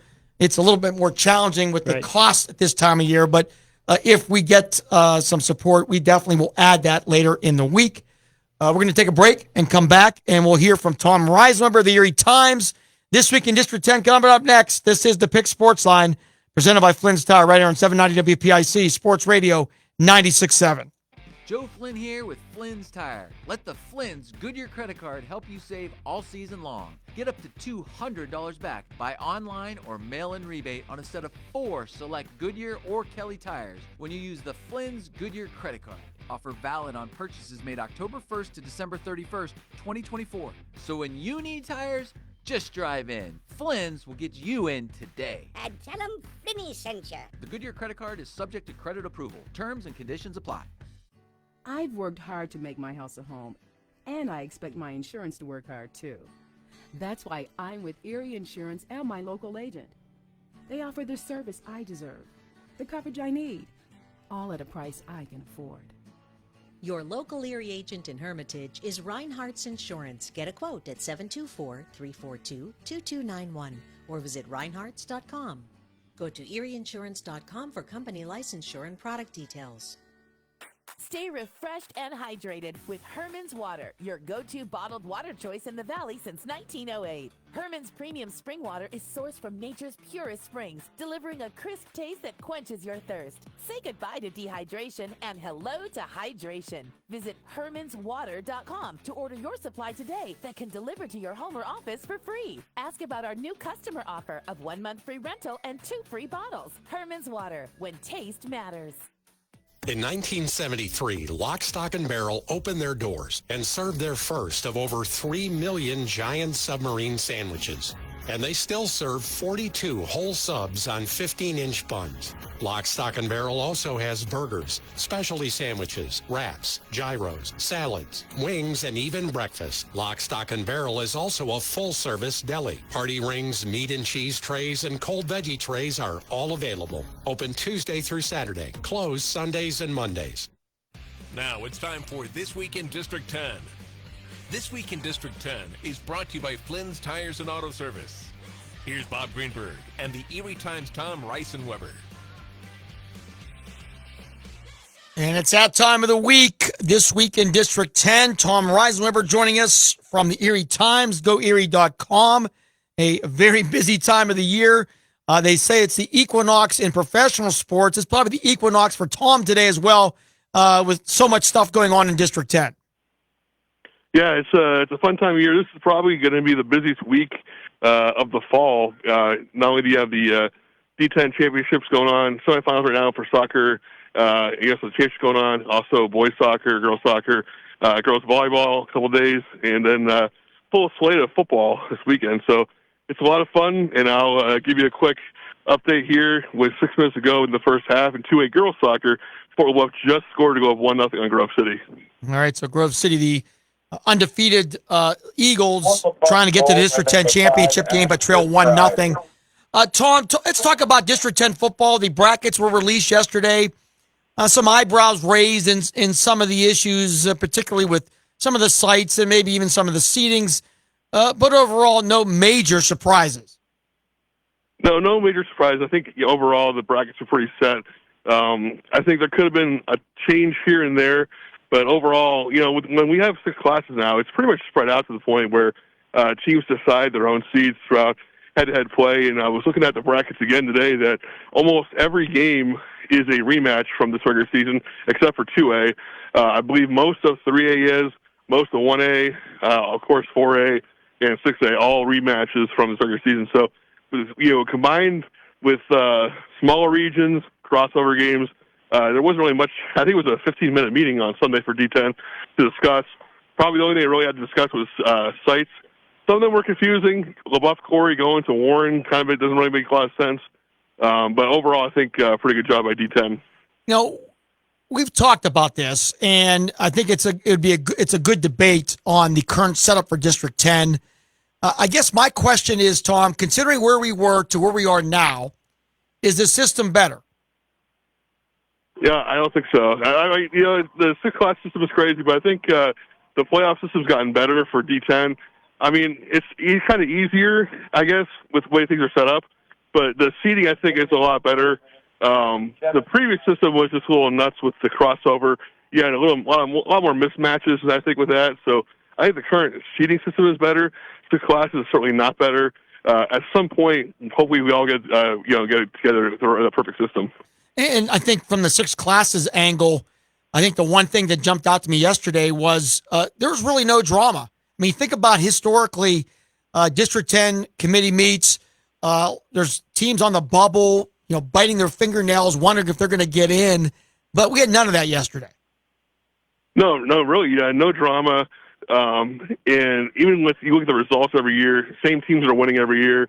And I think the only drama was teams that might have not expected to go are in. We wonder if Super Rocks thought they were going to be in this tournament. Now they are. Some teams with some kind of 500 or less records are in there.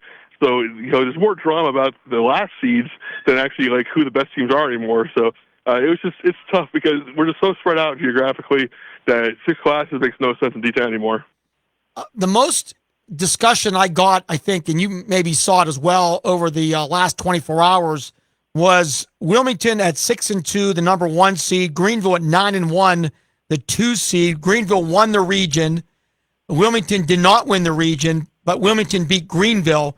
The question is, does a 3-win differential doesn't trump a head-to-head win in week 1? I mean, there's a lot of scenarios here that made this a tough decision, but ultimately we'll find out on the field who the best team is.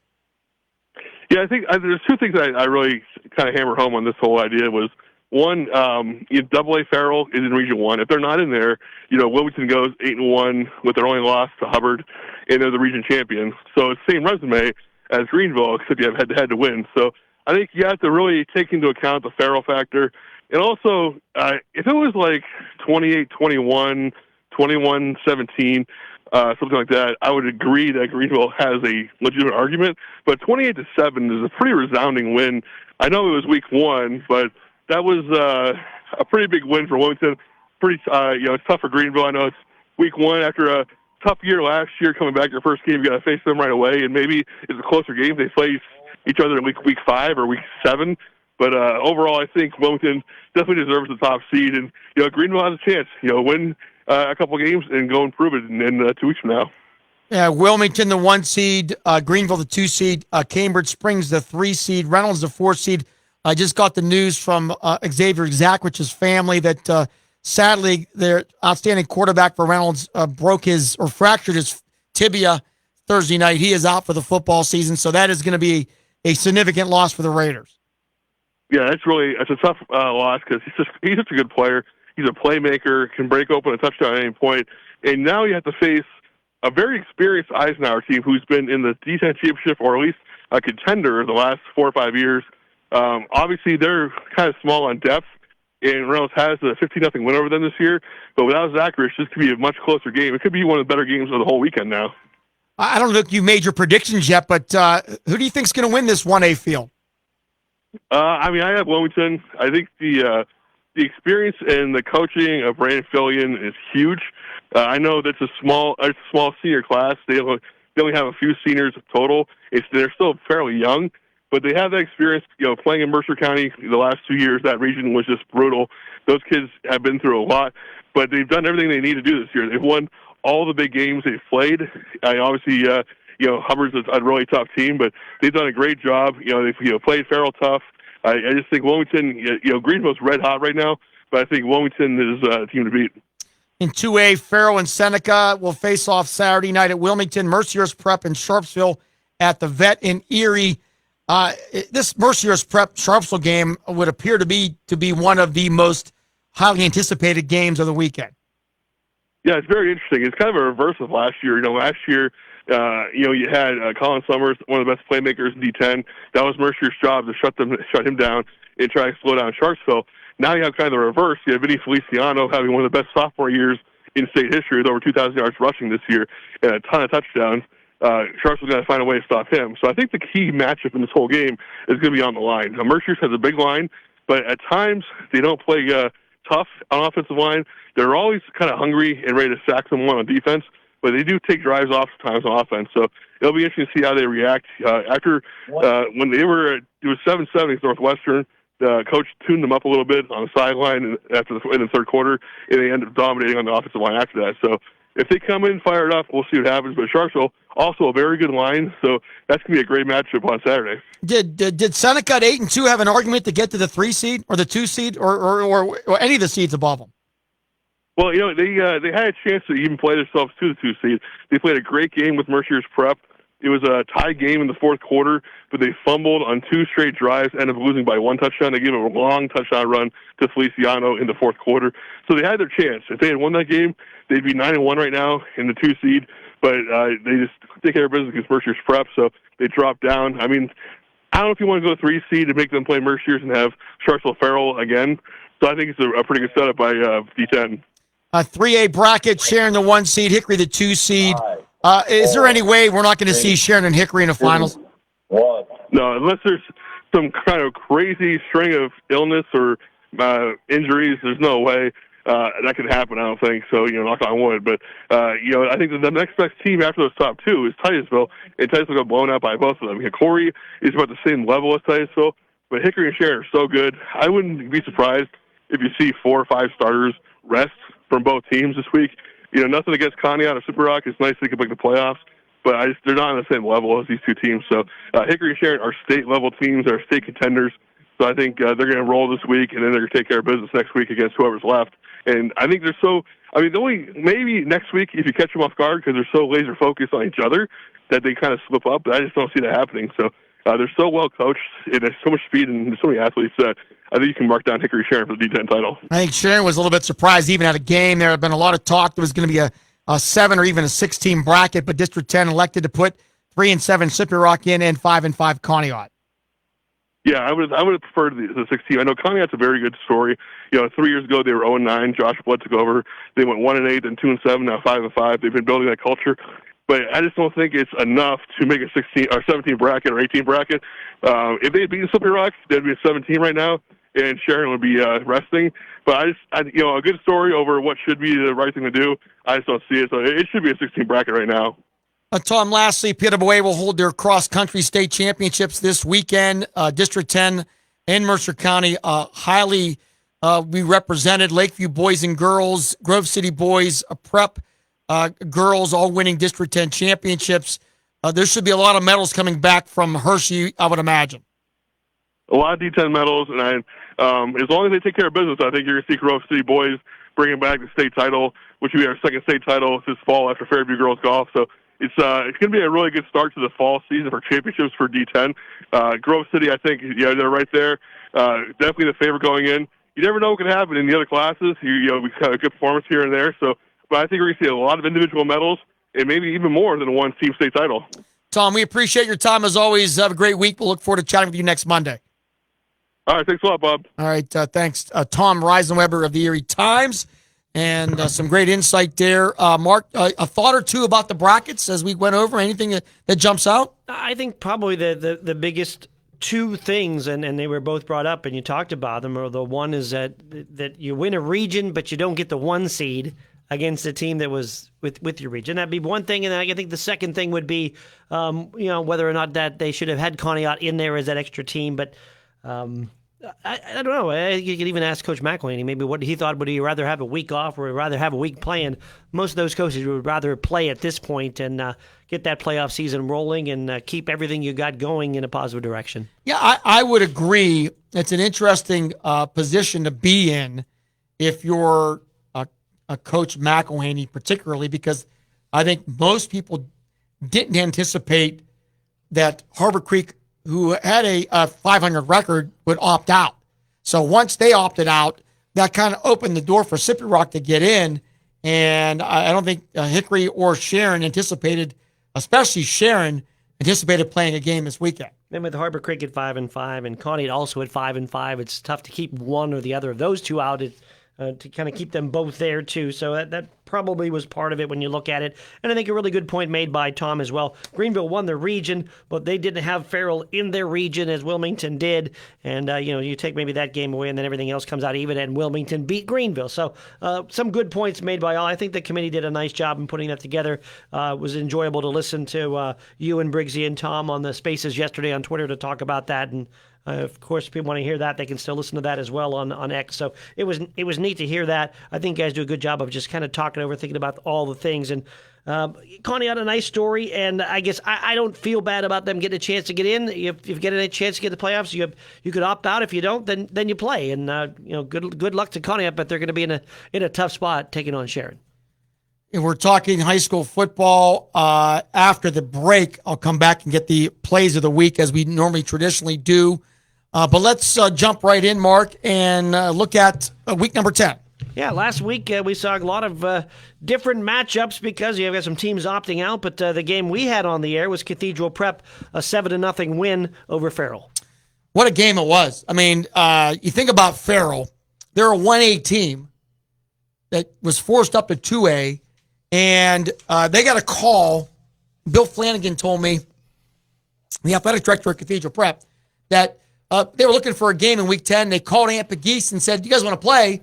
And Amp goes, "Give me a second." And in 20 seconds, says, "Yes, we'll play you." Yeah. So, give Farrell all the credit in the world. They don't shy away from competition. And, we talked to Coach Amp after the game, and even though they lost, I think they left that game feeling much better about themselves. I thought for a long stretch in the second half, they were the better team. And we know how good Cathedral Prep has been. But still, Farrell losing 7-0, but still overall was a quality performance by the Steelers. No doubt, had opportunities to win. Slippery Rock gets a win, a 20-0 win over Mercer. A big play there. Sawyer Allen, the block, a punt, return of 52 yards. And Slippery Rock went into that game thinking that could have been it. And they end with on a winning note. But they wake up on Sunday and find out they're in the playoffs, and they're taking on Hickory again. So I'm sure Larry Wenderoos will use that as a teaching moment. An extra week of practice. They will be obviously major underdogs, but Slippery Rock into the playoffs as they beat Mercer 20-0. A couple of weeks ago, Ike Friday took a week off. Since then, he has been explosive. And Sharon, behind Ike Friday, wins over Brook, West Virginia, 35-3. Yeah, what a two-game stretch for Ike Friday. He scores 9 touchdowns and rushes for over 450 yards in 2 weeks after having that week off. Yep. So my guess is, with that said, would Coach McElhaney consider giving him another week off and resting him up for a semifinal game? I don't know about that, but Ethan Anglemore, 14 of 19, 165 yards. The Sharon Tiger defense, led by that front unit, limiting Brook to just a field goal, and Sharon on senior night winning 35-3. So Lakeview, a lot of people thought their game against Franklin might determine whether or not they get into the playoffs. They get to 500 with a 44-12 win over Franklin. Lakeview wins at 44-12. Yeah, it was an offensive explosion for the Sailors. Leighton Zackrell, what a game. 12 of 20 passing, 282 yards, 4 touchdowns. Also rushed for 77 yards. And Blake Skiles had the rare trifecta. He rushed for a touchdown. He caught 2 touchdowns, and he also threw for a touchdown. 5 catches, 151 yards. Huge night for Blake Skiles. Lakeview wins 44-12.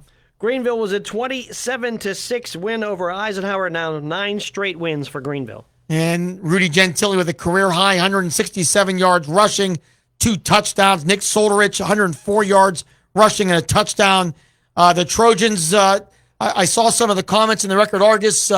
Eisenhower played them tough, very physical team. They're going to be a handful for Reynolds, but Greenville winning on their final home game 27-6. Talking about Reynolds, they were a 50-35 winner on Thursday night. Yeah, and bittersweet night, as we said. Xavier Zachrich, their outstanding quarterback, had 189 yards rushing on 13 attempts and 2 touchdowns before he got hurt. Gabe Menard, 162 yards, 2 touchdowns, goes over 1,000 for the season. A big win for Reynolds, but they lose their standout quarterback. And actually, Reynolds loses. What am I talking about? Sorry, I had it back. That was my fault. I had that backwards. Yes. It was Union, AC Valley 50, Reynolds 35. Yeah, AC Valley wins the game, and Reynolds loses 50-35, but they lose their quarterback, which is even bigger than losing the game. No doubt. And Sharpsville and Punxsutawney, it was a Sharpsville 45-34 win. How about that game? One of the games of the year. Yeah. The last game of the regular season. Sharpsville, 457 yards rushing. Jaden White, 193 yards on 22 carries. Gino Carey, 136 yards rushing and 2 touchdowns. Hayden McFeeters, 117 yards rushing on 10 carries. Aiden Cadman threw for 131 yards. Big night, went back and forth. A wild game at the Pines. Sharpsville wins at 45-34. And that wraps up the week, and now you got to tell us all about the Pigskin Pick'ems and how that ended up. Pigskin Pick'em coming up next. Stay tuned for that, and we'll let you know who won from our experts, and we'll let you know who won from the fans as well. Stay tuned. Pigskin Pick'em coming up next. This is the Pick Sports Line, presented by Flynn's Tire, right here on 790 WPIC, Sports Radio 96.7. I've worked hard to make my house a home, and I expect my insurance to work hard too. That's why I'm with Erie Insurance and my local agent. They offer the service I deserve, the coverage I need, all at a price I can afford. Your local Erie agent in Hermitage is Reinhardt's Insurance. Get a quote at 724-342-2291 or visit reinhardts.com. Go to erieinsurance.com for company licensure and product details. Well, I'm an orthopedic surgeon, board certified. Meet Dr. John Herzog, who's certainly done his share of knee and hip replacements. But these days, he's encouraging his patients to look at regenerative medicine options, now available at QC Kinetics. I'm kind of the anti-surgeon right now, and a lot of my buddies, if they hear me talking, they're going to give me a call. Dr. Herzog says advances in regenerative medicine can give your achy joints lasting relief, using highly concentrated healing agents from your own body to repair and restore damaged tissue. We take the fluid out of you, we concentrate it and put it in an area where they couldn't normally get to and facilitate healing. Are you suffering from constant pain due to arthritis or injury? Maybe it's time to look at alternatives to drugs and surgery at QC Kinetics, the nation's leader in these exciting treatments. What could be more natural than using your own body to heal yourself? Call QC Kinetics now for your free consultation. Call QC Kinetics, 330-693-5037. That's 330-693-5037. Located in Howland, 330-693-5037. Listen to Senior Update with Sam Bellich every Friday morning at 9 as he explores issues and concerns about seniors in our community. Sponsored by Mercer County Area Agency on Aging Incorporated, Pennsylvania Medicare Education and Decision Insight, PAMED, which offers free Medicare counseling by specially trained staff to answer your questions about Medicare, Medicare savings programs, Medicaid, and supplemental insurances. For more information, call 724-662-6222 or 1-800-783-7067. This project is supported by a grant from the Administration for Community Living. Do you have a loved one in a long-term care facility? Pennsylvania's Long-Term Care Ombudsman Program works to empower residents and advocates for those who are unable to advocate for themselves. Call 724-662-6222 for more information or to become a volunteer.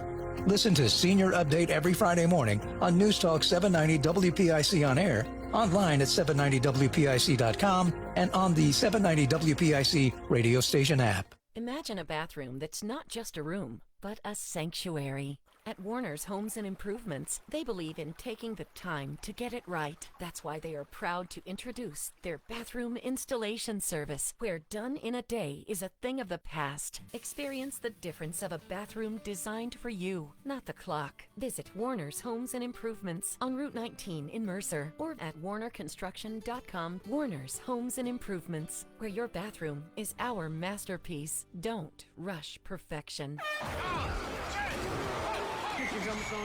Take the field. Let's go. It's time now for our weekly edition of Pigskin Pick'em. Our local panel of experts will now tell you who's going to win this week's high school football games.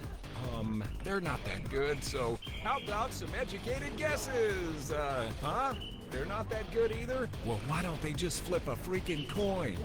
Now it's time for this week's edition of Pigskin Pick'em.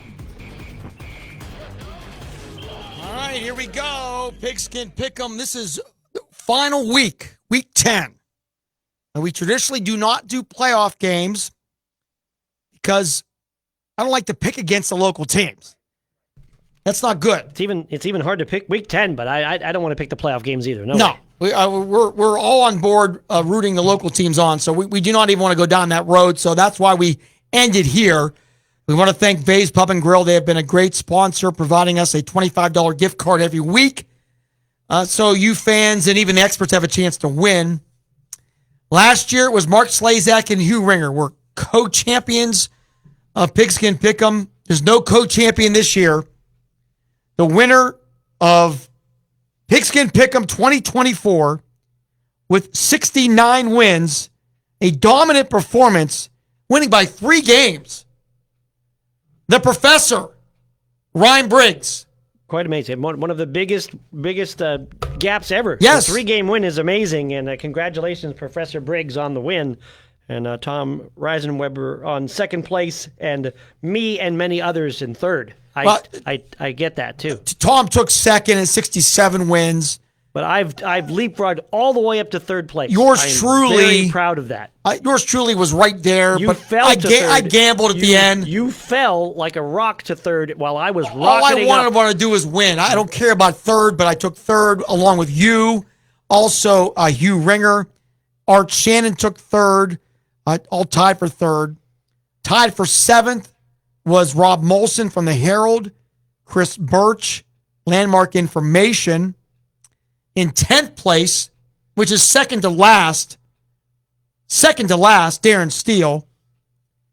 And in last place, an abysmal performance by Ken Moyer. Does he get regulated? I don't know yet. I guess we'll have to find out. If Ken wants to come back and deal with the grief, we will invite him back. But Ken was in last place with 61 wins. We had a tie. There's more pressure than you thought, huh, Ken? More pressure, especially with your face on there, and we're announcing it every week. We had, 1, 2, 3, 4, 5, 6, 7, 8, 9, 10, 11 of our fans tied this past week. Another sports guy, David M. McLaren, Dominic Amato, Greg Myers, Jake Myers, Lewis Brown, Mike Tumpak, Paul Clanky, and Sam Brees. And the winner of the $25 gift card to Vay's Pub and Grill is Dave McLaren. All right, Dave. Congratulations, Dave. And you have, to the end of the year, just stop down in Hermitage, go to the front desk, they'll ask for your ID, and $25 on us. There you go. Can't beat it. Enjoy. Chicken fingers are great. Can't beat those. Burgers are great as well. So thank you to Vay's. Mark, just a minute or so left. Our high school schedule coming up this week. Warner's Home and Improvement Pigskin Preview Show at 6 on Friday. And then you and I will be at Wilmington for Sharon and Conneaut. And Briggs and Birch will be at Greenville for Hickory and Slippery Rock. Just a thought there. Both rematch games, both games that were really handled by both Sharon and Hickory. Both Conneaut and Slippery Rock, I'll be happy to be in the playoffs, but they're in a tough spot. No question about it. Both those games were mercy rule games, and we'll see how that plays out. And then on Saturday, there are a bunch of games. We can't cover them all. Mark and I will have Greenville and Lakeview at Hickory on Saturday night at 7 o'clock on 96.7. And right now, we'll also have Sharpsville and Mercyhurst Prep at Veterans Stadium Saturday night on 790 WPIC. And we'll have updates on Reynolds and Eisenhower and Farrell and Seneca throughout the day as well. Yeah, a lot of games. We try to get as many as we can. And it's intriguing to see Lakeview Greenville. That's a rematch, too. Lakeview, very explosive team, though, at all times. And Greenville on a 9-game win streak. It's going to be a physical game. I'm looking forward to that game, Greenville and Lakeview. And Sharpsville Mercyhurst should be fun as well. And I have a really good D3 football game on Saturday as well with Carnegie Mellon and Westminster matching up. That should be a lot of fun, too. You have at least a double duty. I will be not doing a double duty that day. But that's going to do it. Mark, if this is it, thank you for joining us. She's been a great co-host for the last month. It's been fun, Hugh. Be glad to have you back. It makes Mondays so busy when I have to just not do anything and then come here. On behalf of Mark, Flynn's Tire, I'm Bob Greenberg. Thanks for listening. This is the Pick Sports Line. Have a great week, everybody. You're listening to News Talk 790 WPIC Sharon, Hermitage, and Sports Radio 96.7 WLLF Mercer, Hermitage, a Cumulus station. This is a Radio PA news update. An investigation into thousands of voter registration forms is underway in Lancaster County. County officials said about 2,500 forms are being held on suspicion of containing false info. Among the issues are inaccurate addresses and signature